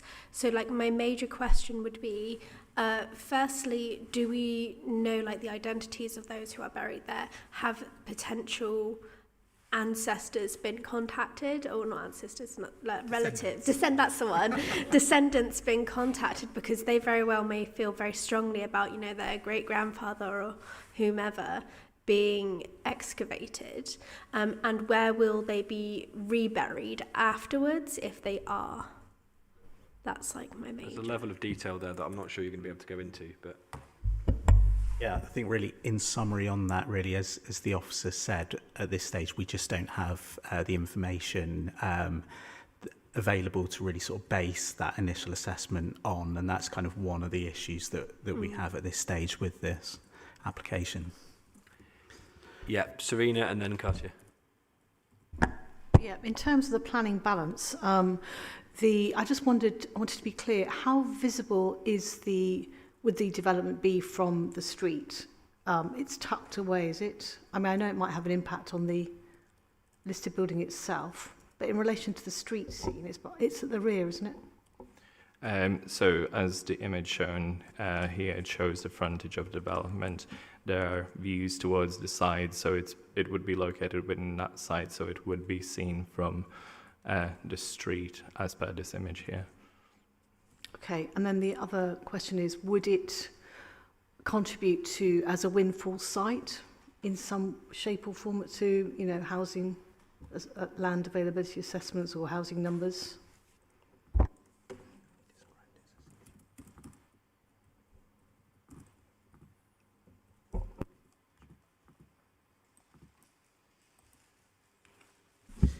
Yeah, it's an interesting one actually, because in terms of the description of development, is described as a one-bedroom annex. So I think in planning terms, it's probably questionable whether it would be considered a kind of C3 dwelling, which would constitute a housing unit. Mm-hmm. Yeah, it's strange because it's annex, but it's a standalone dwelling, isn't it? It has as annex, but it's a standalone dwelling, is it? It has everything that an independent residential unit would require. So we have assessed it as a C3 dwelling, and it has been taken into account in the balance that there would be a unit of a maximum that one person could stay in. I think Katya was next, and then Andrew. Me. And Abby. Yeah. I was lucky yesterday that I had a few hours off, and I actually went to go and see the site. It's a it looks far more squashed in than what it looks like on the pictures. I'd be very interested in the archaeological evidence or any that they had already, because apparently they fixed a crypt or something previously. Because the graves are all over the place, and that makes it look really open, as if there was a park around it. But really, what it is small little verge, and then there's a huge driveway, and there was about 10 cars on that driveway, and there was gravestones on the edge of and in fact the only way you could walk in was to walk over the gravestones, which I felt very bad about, because I don't think there was anybody underneath the gravestones. I think they were just there because it has had development, and it has had the graveyard moved quite significantly. You can see it when you go there. So I'm not sure. It would be interesting to see. I think you'd have to know about where everything was and how it was. It's not, from there, when I first read it and I first looked at the pictures, it looked like a lovely conventional old church that you see somewhere with a proper graveyard, and then you walk through the graveyard to get to the church. And when you actually go there, it doesn't give you that feeling at all, because the gravestones are all over the place. They're not in a specific place. I don't know if those graves have been removed to put somewhere else to make space for the car parking. And I don't even know what cars were there, because it was in the middle of the day on a weekday. I felt like it was the cars for the local school across the road, but it might not have been, I don't know. The building seemed very shut down and nobody in it, so I don't know what those cars were there. But like I said, I have sort of questions around we need to know more about the archaeology of and the actual burials. Yeah, I'm not sure, as already been said, I'm not sure we're going to get that information here today. Yeah, there's someone waving over there. I mean, I can help with the archaeology. I'm the pastor of the church. I've got a full report from 2013 of all the archaeology of the whole site. I'm afraid you did. I mean, you didn't submit any. No, I'm sorry. I'm covering for somebody else who was supposed to be representing us, but couldn't actually make it. So I'm a bit. Okay. But the information's there if you want it. That's difficult because, we can't really, take that at this point. Abby's next, I think. Andrew's next, and Abby, sorry. Thank you, Chair. You mentioned that a previous application had been refused, and this application is largely unchanged. But I just wondered if you could outline what any changes there might be with this application compared to the previous one that's refused. So in terms of the drawings, there have been minor changes made, such as insertion of a roof light within the building, as well as some supporting information in terms of amenity that further discussions may have had occurred with the neighbouring occupiers. Abby. Thank you very much. Yeah, I guess it's frustrating to hear that. So it sounds like more information was requested, but it hasn't come forward. And I guess also it would be great. It would be great to hear, more from the church and that perspective, which we're not hearing today, which is frustrating as well. I guess my question is similar to Richard's in that.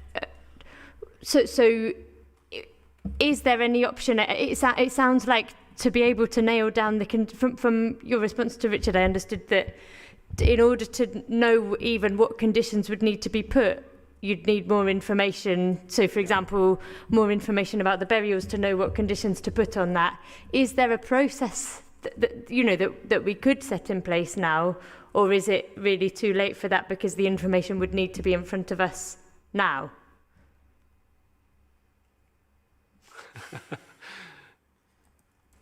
I think we need the information now, otherwise we can't really make a decision about it. I mean, could I hold on, Richard. Just suggest. I'm not trying to raise. Hold on, Richard. I think you were about to say something. Let's just hear from Jonathan. Yeah, thank you. Yeah, I think that we're just in the difficult position where obviously these officers have raised these issues. We've had some dialogue with the applicant, and really the request has come in for the application to be determined kind of as it is now. Like I say, I think probably in a scenario, if the committee were to take a different view sort of with regard to the heritage kind of impacts, there could potentially be a situation whereby the committee sort of delegates those other matters to officers to explore further potentially. But like I say, we have raised this with the applicant, and the response that we have, as I understand it, is that the application should be determined based on what we have before us. Okay. Richard, do you still want to say something when it comes to it? Largely, Jonathan's confirmed my understanding of the situation. Obviously, we've got an officer recommendation to refuse. The issue is, will that command support? If it doesn't, then it falls. I don't think, as we have in some other cases, we have sufficient information as it stands to move approval. What we'll have to do is delegate to officers to go back and seek the information they need to actually bring a report. So that's my understanding of where we are. Okay, yeah. Serena? My question was similar, actually. I was wondering if there's a mechanism for deferring it so that more information could come forward. I guess that's a similar question, isn't it? To the next committee, or whatever. I think that's an option, isn't it? I mean, you can do that if you want to defer it to get more information, but I think my feeling, I mean, this is more, we're getting into the debate now rather than questions, but it feels like we've had a submission, and as Jonathan said, they've wanted it to be heard here, or they feel like it's okay to be heard here. So we could do that, but it's just whether that's justifiable, I think. Anyone got any other questions of clarification? Yeah, Zoe. My questions mostly relate to what I assume will be the leasehold for the annex. Is there going to be like essentially tenancy requirements of what kind of work would the tenant have to do to be able to maintain the grounds? Because I assume that's the purpose of the annex, is so that they can maintain the historical asset. But do we know what kind of work they would be expecting that person to do? In terms of leaseholds, we don't have that information before us. Within the application, it's stated that the future occupier of this unit would be involved within the outreach activities and other work that the community facilitator does, but that's approximately the extent of the information that we do have. Thank you. Okay. To clarify, sorry, anything relating to sort of lease arrangements obviously wouldn't be a material planning consideration as well. Abby, go on. You're going to put your hand up.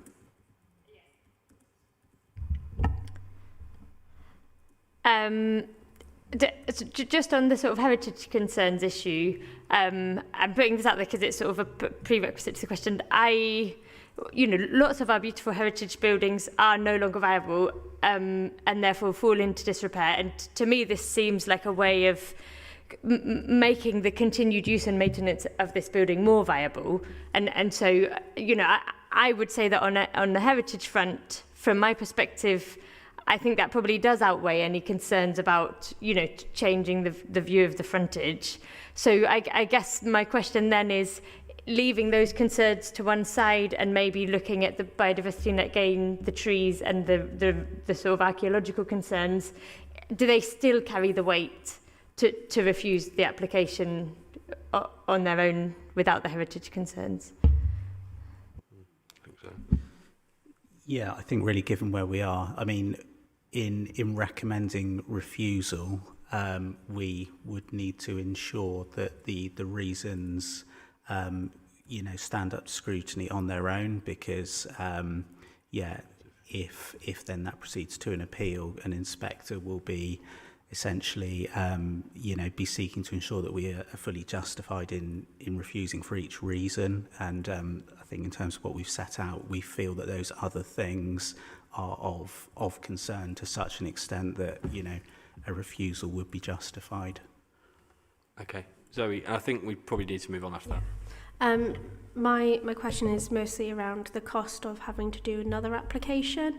If we defer this and give them a little bit more time to come to us with the information, would that be more cost advantage? Would that be better cost-wise for the applicant if we deferred it so they can give us that information? Whereas if we just refuse it, they're going to have to do all this again, and it just feels like it would be a waste of our time and theirs. If they actually do have that information, they just didn't get it for this application by today. Is that a question? So you're asking what's the better course of action? Yeah, just like... Who are you asking? Me or...? Anyone who can answer. I mean, just in terms of the fees for...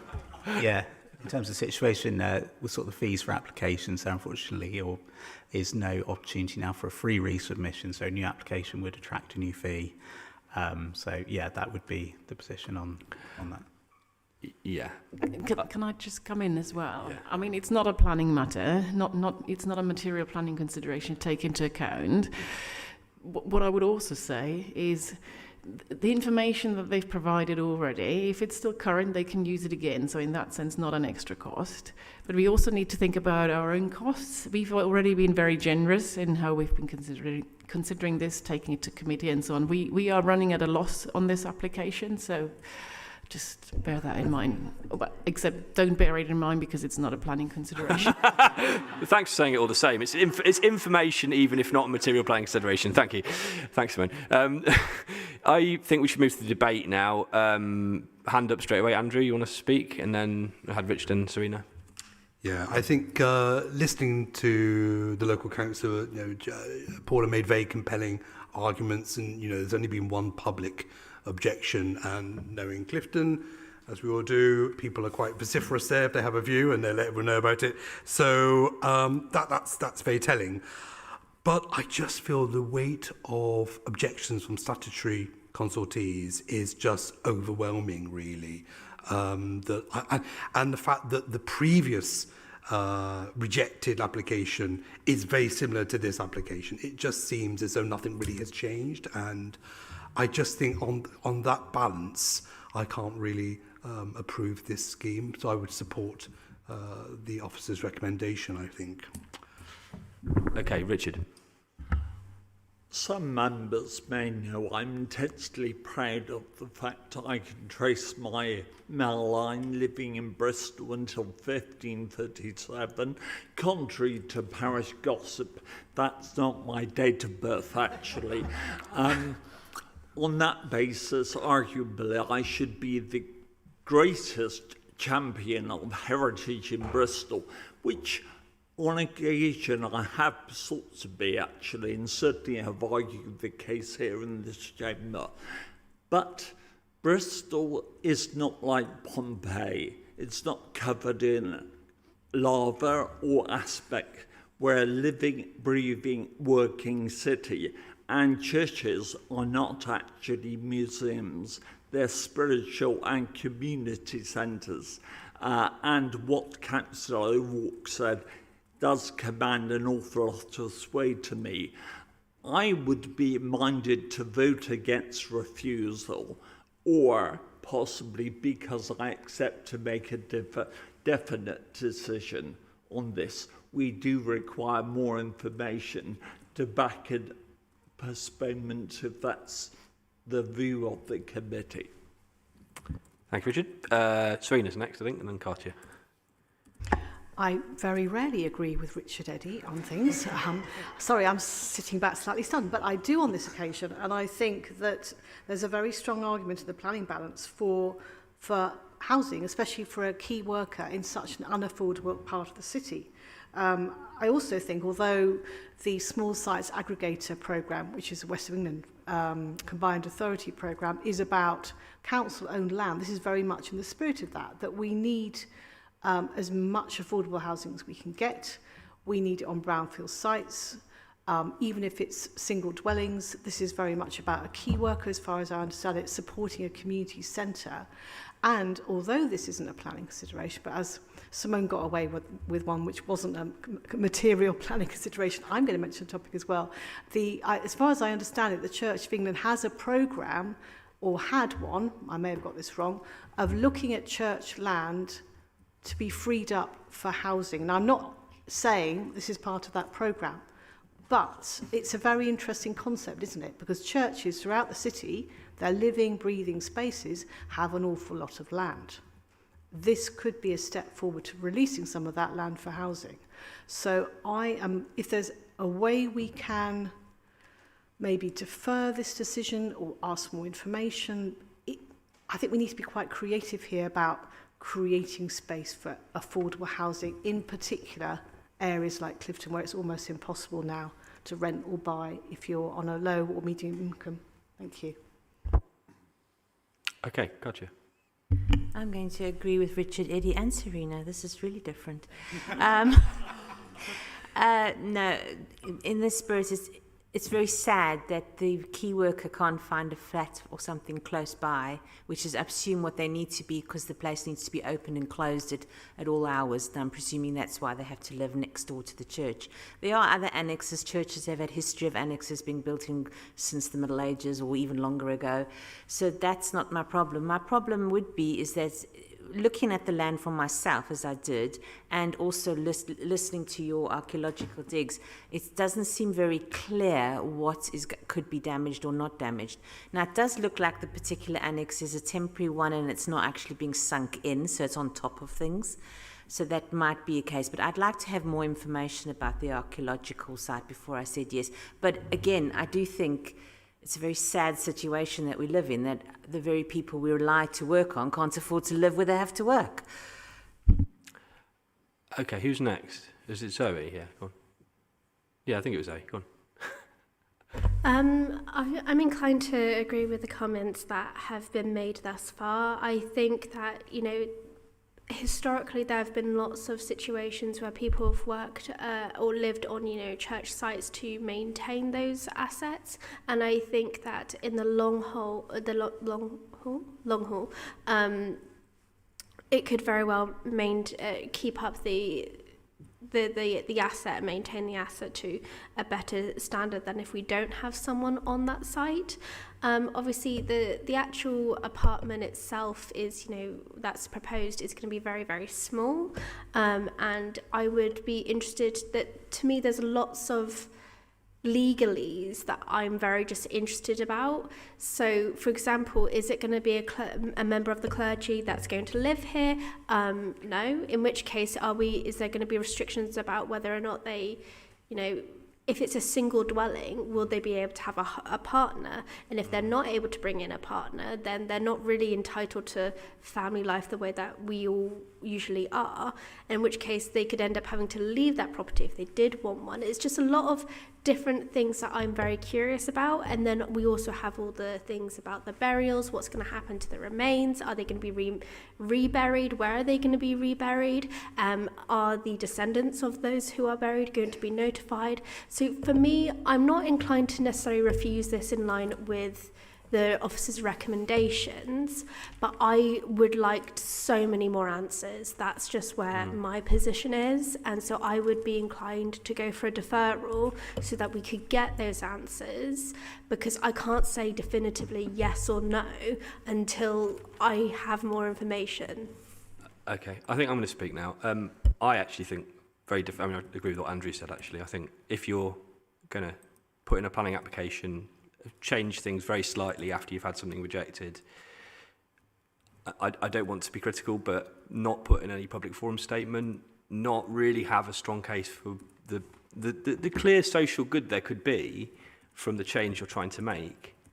I think that's problematic. I think you need to be able to argue in this public forum in a democratic way why we should allow this in contradiction to all of the reasons that we've been given to refuse this. If it was just one reason, I think there'd be justification for, going against that, maybe advice. But it's 5 reasons. It's not one, and they're all policy reasons. And so while I do have a lot of sympathy for the applicant and the reasons for submitting it, I think that case needed to be made somewhere. And again, that's not a material consideration. Again, we need to remember that actually just having someone living there is not a material consideration. Okay, yeah, there are aspects of which this is a housing solution, is accepted as one, but it is for one person. I wouldn't say that overrides the clear material reasons why we should reject this application. And I do have sympathy with the ward councillors as well, who clearly see benefit to this, and I see benefit to it. But we can't just kind of say, oh, well, that's all by the by. I think that those are really clear reasons for refusal. Abby and then Toby. Thanks very much. Yeah, I agree with Andrew's points and Rob's points on this, and yeah, totally agree that I wish it was different. I wish we had more information, because it does sound like it would be really beneficial. But I think the weight of, responsibility is on the applicant at this point. From what we've heard from officers, that that officers have put a lot of time into this and asking those questions and not got the responses. So it's unfortunate we're in this position, but yes. Yeah, I think the sort of tipping point on this for me is that the applicants have had several opportunities to provide that extra information. Firstly, by submitting a new application in replacement for one that was refused. That was the first opportunity. And then the officers have confirmed that the applicant was invited to provide extra information that was requested and chose not to. If that hadn't been the case, then I would be more minded to give them, the benefit of the doubt and allow some extra time. But there's only so many chances you can get in this process, which, as Simone said, is becoming quite extensive and costly. Okay, thanks. Anyone else got anything else they want to say on this? Are you waving at me again? You needed to submit a public forum statement. I'm really sorry, but that's the way it has. Well, then that's why you'd need to submit a public forum statement.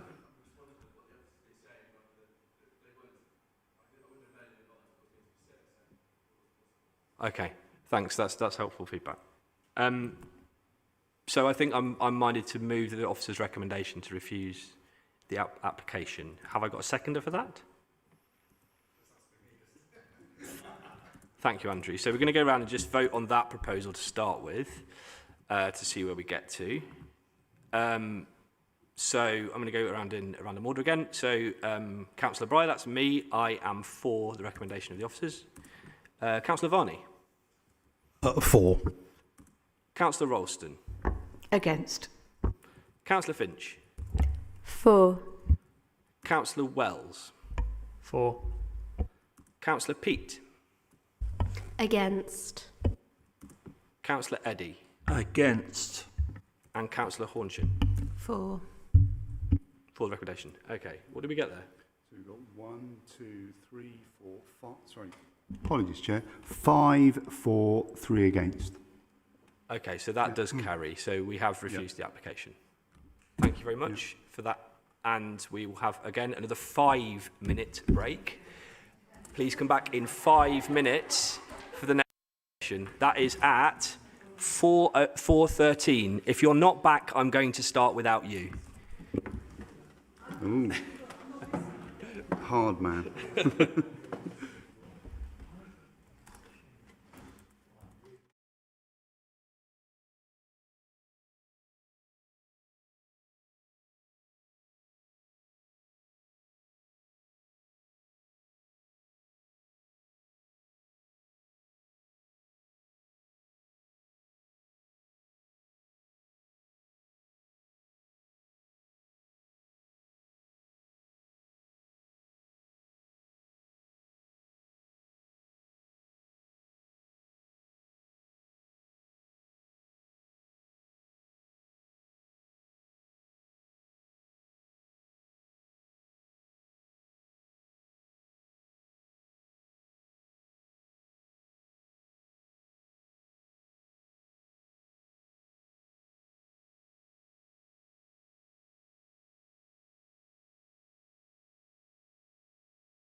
Planning Committee A, I can't get bored of saying Planning Committee A now.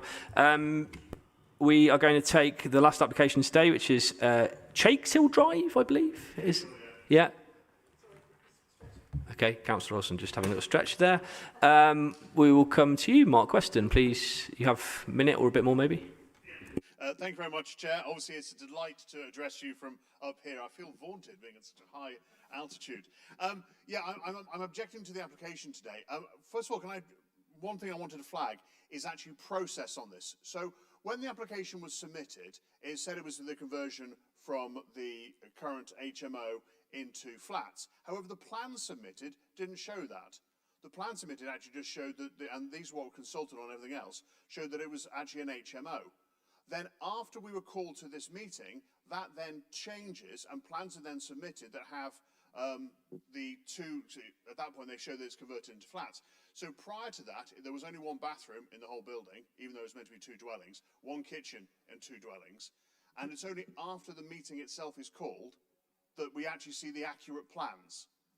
We assume they're accurate, but that's such a fundamental change to happen before and after that's a whole process issue that I think is the problem there. This is from January through to now. So this has gone on for 10.5 months, the wrong plans being consulted on. I'll throw that for you. We've got concerns, and my statement is before you, is that actually this is just an excuse for an HMO. That's how they've used it till now. That's how they're going to use it after this. It's just going to be larger. There's more geographical area, there's more meterage in there. They haven't satisfied us when it comes to parking. Chakeshill is a lovely 1960s for anyone who owned cars and anything else like that. Incredibly tight. You've already got 6 people in there now. There's going to be room for, I think, 10 or 11 in there. That's got a parking impact on it. There's loss of neighbouring amenity. The plans at the back show that there's a shed being knocked down. What they don't show is that shed is connected to Paul's shed. They haven't consulted with the neighbours about what happens to his. They're those old concrete sheds that are actually built together as former council properties. There's been no consultation about what they're going to do. How are they going to protect his amenity? That hasn't happened. You've got the size, scale and massing on it because it actually does extend at the back. There's overlooking over Paul's garden. There's no screening on that. No consultation on that, no discussion at all. And then you've got the impact of the loss of light. So all of those concerns, we think at the very least they should be deferred so you can run the proper consultation process and mitigate some of the concerns we've got, or outright rejected. But at the moment, what we've got is a mess. So thank you, Chair. Thank you. Allow me the extra time, thank you. I'm going to be, I've decided to take Paul Boubier, who has emailed us, various people. I've decided I will take a minute statement from you. So if you want to say something about this application, please feel free. Yeah, so I just have to say that I just had an epileptic fit, so please bear with me. So Chair, members, my original complaint from April still stands, but in addition now, my invite to speak here was received on the 24th of October. I'm concerned that the exceedingly revised plans, which now include internal floor areas and changed rooms, arrived on the 26th of October. The previous plans were put in place in January this year, and the Council Officer's report on the 29th of October. The speaker evidence cut-off was 12:30 on the 3rd of November, so there we go, I'm now lost again. Sorry. I'm somewhere. Thank you. The DMPO gives 21 days for initial consultation, and national guidance says reconsult where fairness requires on a late amendment. This timetable hasn't allowed a fair chance to respond, so I'm asking for a short deferral. In January 24, a prior scheme here was refused for amenity harm on the grounds floor extension, 45 degrees overbearing under BCS 21, DM 30 and SPD 2, and the ground floor height is unchanged. The full width rear dormer that was also applied for this year is clear glazed with no privacy design, no raised sills, creating direct downward views into our patio back door threshold. The report only bans roof terrace use. It doesn't control overlooking from the dormer windows, contrary to BCS 21, DM 30 and SPD 2, on safeguarding neighbour amenity and avoiding overlooking.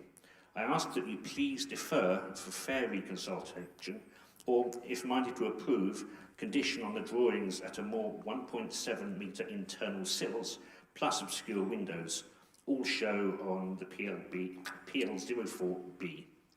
Thank you very much, and thank you very much for your time. Thank you. Okay, let's have the officer presentation. Oh, Richard, do you want to say something? Chairman, before we have the officer presentation, the ward councillor and the neighbour actually details some, in my view, quite grave matters that actually we consulted on the wrong actual as provided plans. Can you comment? How does that place us here today? Is this not? Can we not ask that after the officer presentation, Richard? No, I think it's a fair question. Okay, all right. Okay, we'll take it now. So, have you got a response to that one? So we did decide to accept late plans on this application since the agenda briefing. When we assessed the application, we had to take into account the certificate of lawfulness that is applicable on this application, and we looked at what was being proposed.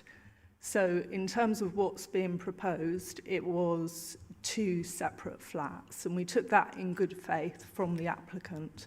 And when we went back to him and discussed the plans, he gave us amended plans that showed what the proposal was. Overall, there isn't an increase in the amount of occupiers, and the plans show that, so the scheme under consideration, that's the subject of the officer report, is for 2 separate flats. It doesn't increase the occupation of the building as a whole. But surely the point was the public had a right to actually have the correct plans. They didn't have access to this at all when they were asked their views. In terms of the description of development that was initially consulted on, that was as per the slide up there. The plans, however, it appeared there was a discrepancy whereby they did essentially show a large HMO. So it was necessary for us to request plans that were in line with the description of development that we did consult on. Okay, so thank you. Officer presentations, fine to go ahead. So the application relates to a 2-storey terrace property in the Henbury ward. The property is currently in lawful use as a 5-bedroom HMO under a mandatory HMO licence since 2020 for 5 occupants. The site's not in an area of the city covered by any Article 4 direction restricting changes of use to HMOs. So the application is to subdivide the property into 2 flats, a 2-bedroom and a 3-bedroom respectively.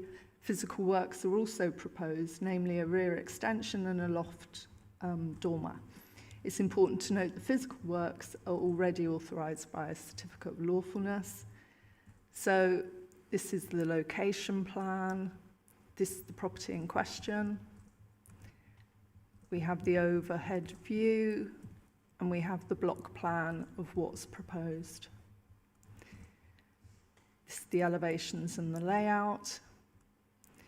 So we have had 3 objections, including from Councillor Weston on grounds for potential of the HMO intensification, parking and amenity impacts of the alterations.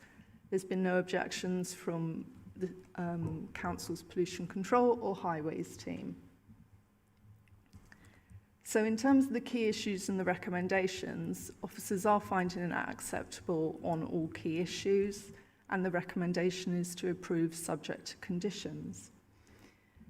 So we have assessed that it's acceptable and it would positively contribute to local housing's choice, mix and supply. It wouldn't adversely impact on the mix of housing in the area. And because it's a 5-bedroom HMO and that the building works have already been consented, we don't feel that it would be reasonable or justified for officers to object to these. So just to reiterate, the overall impact of the subdivision would not intensify occupation of the property as a 5-bedroom HMO, and the restrictive condition that we've attached to the proposal is considered to afford adequate safeguards against future intensification. Thank you. Zoe, you've got a question. So I'm just trying to wrap my head around why this application exists. What is the benefit to the freehold owner, essentially, to turn this 5-bedroom HMO into just 2 separate HMOs? Like, what are they getting out of this? Is it going to be better living for the tenants because they're not living in such a large HMO instead of, is they going to have a better quality of life because they're in 2 smaller HMOs? That's what I'm very concerned about, is what's the actual benefit that's going to either party with this application? And I know that's not necessarily a material consideration, but I'm just trying to understand why this application is here. Yeah, I mean, that's not something we would generally look behind other than assess it against key policies. Obviously, you know, the person that made the application, the applicant, he would have his own reasons for making the application. We would just assess it as we would normally do a planning application rather than look to see, you know, who specifically benefits from it. Any other questions of clarification? No. Yes, Toby. So you said the physical works already have permission under permitted development. Right. Yeah. So can we just be explicitly clear, what is this application actually asking for permission for? It's asking for permission to subdivide the property into a ground floor flat, 2-bedroom flat, and a masonette, i.e. arranged over 2 floors, you know, first floor and upper dormer, bedrooms in the dormer. Okay, so but it's already been physically subdivided, or at least has permission to be physically subdivided, so it's just the... No, the permission is for the physical works to the outside of the property. So okay. The application is for a change of use and for physical works as well, but the physical works alone already have consent. I'm not sure I'm completely clear. You haven't followed that. So the extension to the rear and the extension in the roof, they already have a certificate of lawfulness. So the applicant, even without today's decision, could extend the property. Like. So what about the what about the subdivision inside the property? Is that physical division?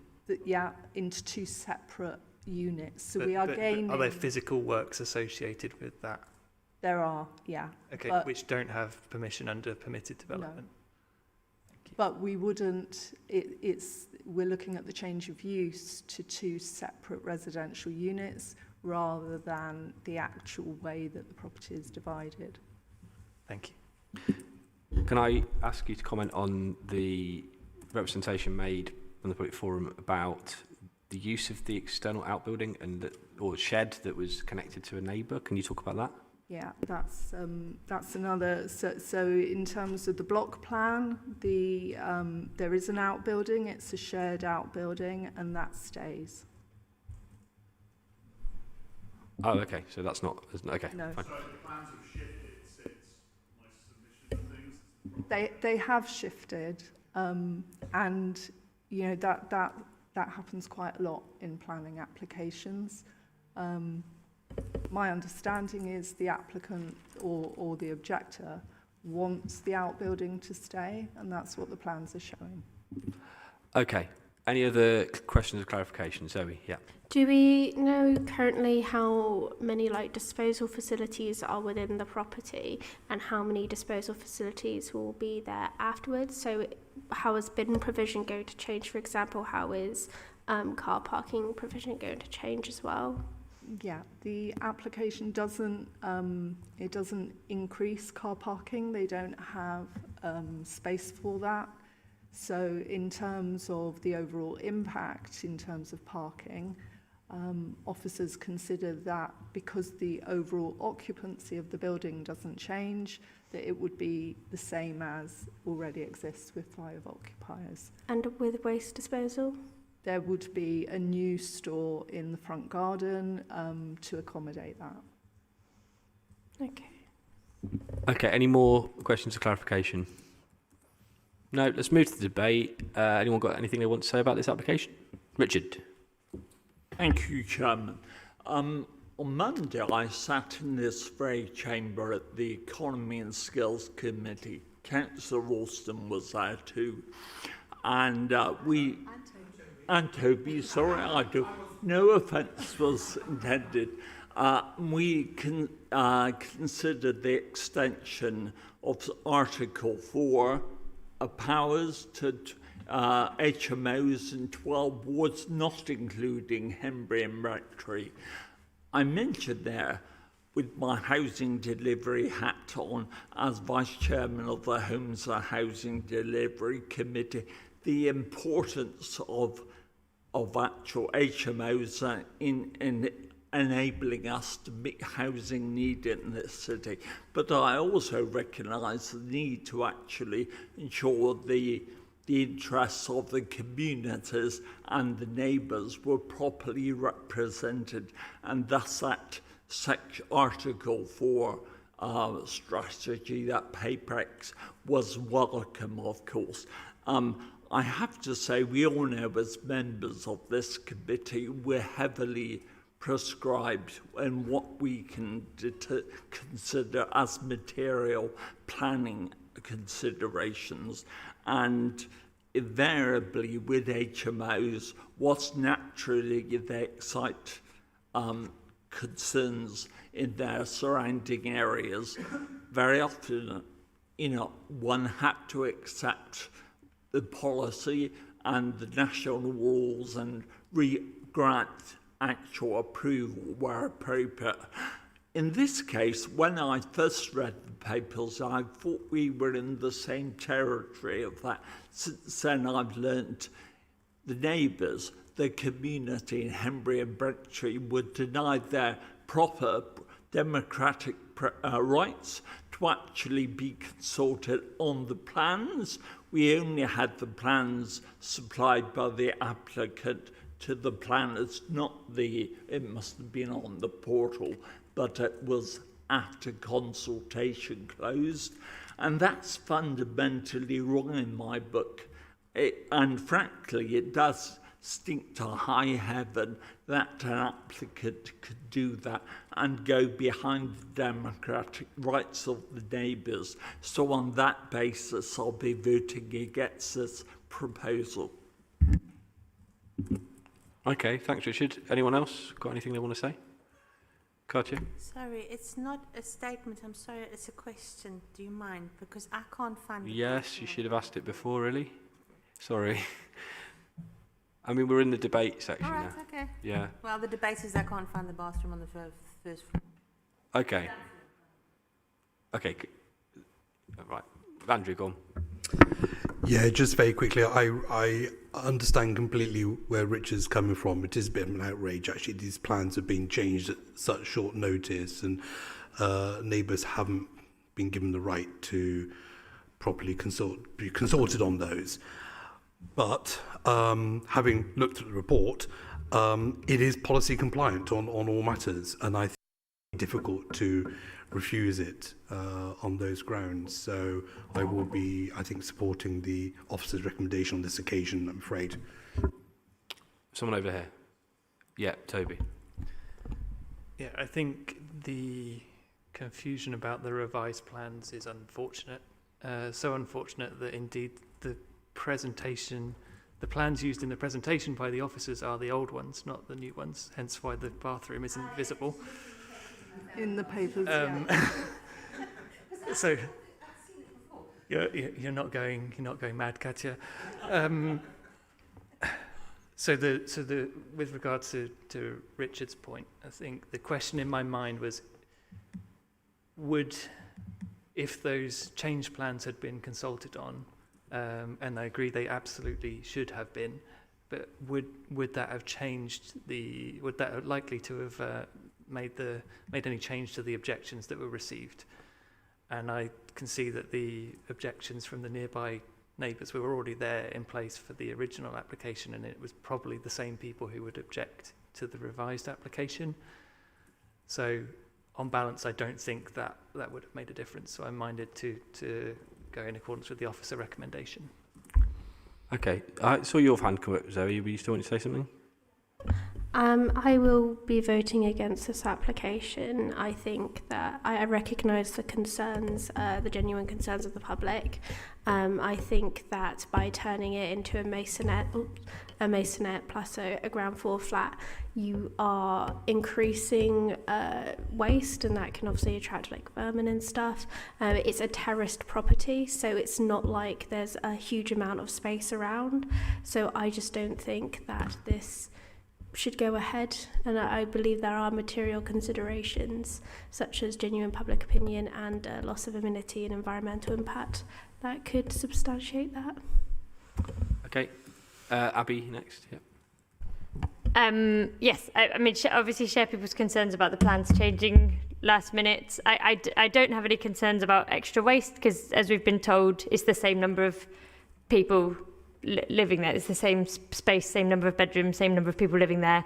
Yes, so I will accept it. But yeah, yes, there are concerns. Yeah, thank you. Okay, anyone else? Yes, Rena, come.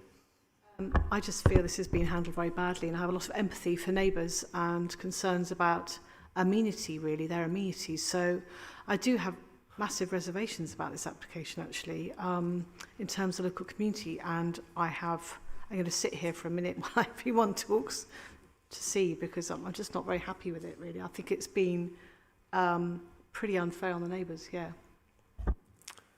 I was going to say that regardless of the issues with the, I mean, I'm going to repeat what Toby said, basically, regardless of the issues with process, and I think they are substantial, I don't think that changes the fact that the scheme is policy compliant, and I think that's what we have to judge it on. It doesn't have massive repercussions, in my view, to approve this. So yeah, that's what I'll be doing, or hoping to. Any other comments that anyone wants to make? Yeah, go on, Zoe. Yeah. Sorry, one more.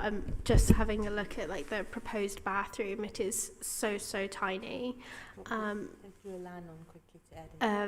Very, very tiny. I do have concerns that it could attract, damp and mould, and that's not of a sufficient size that for people to live in which case it wouldn't be compliant.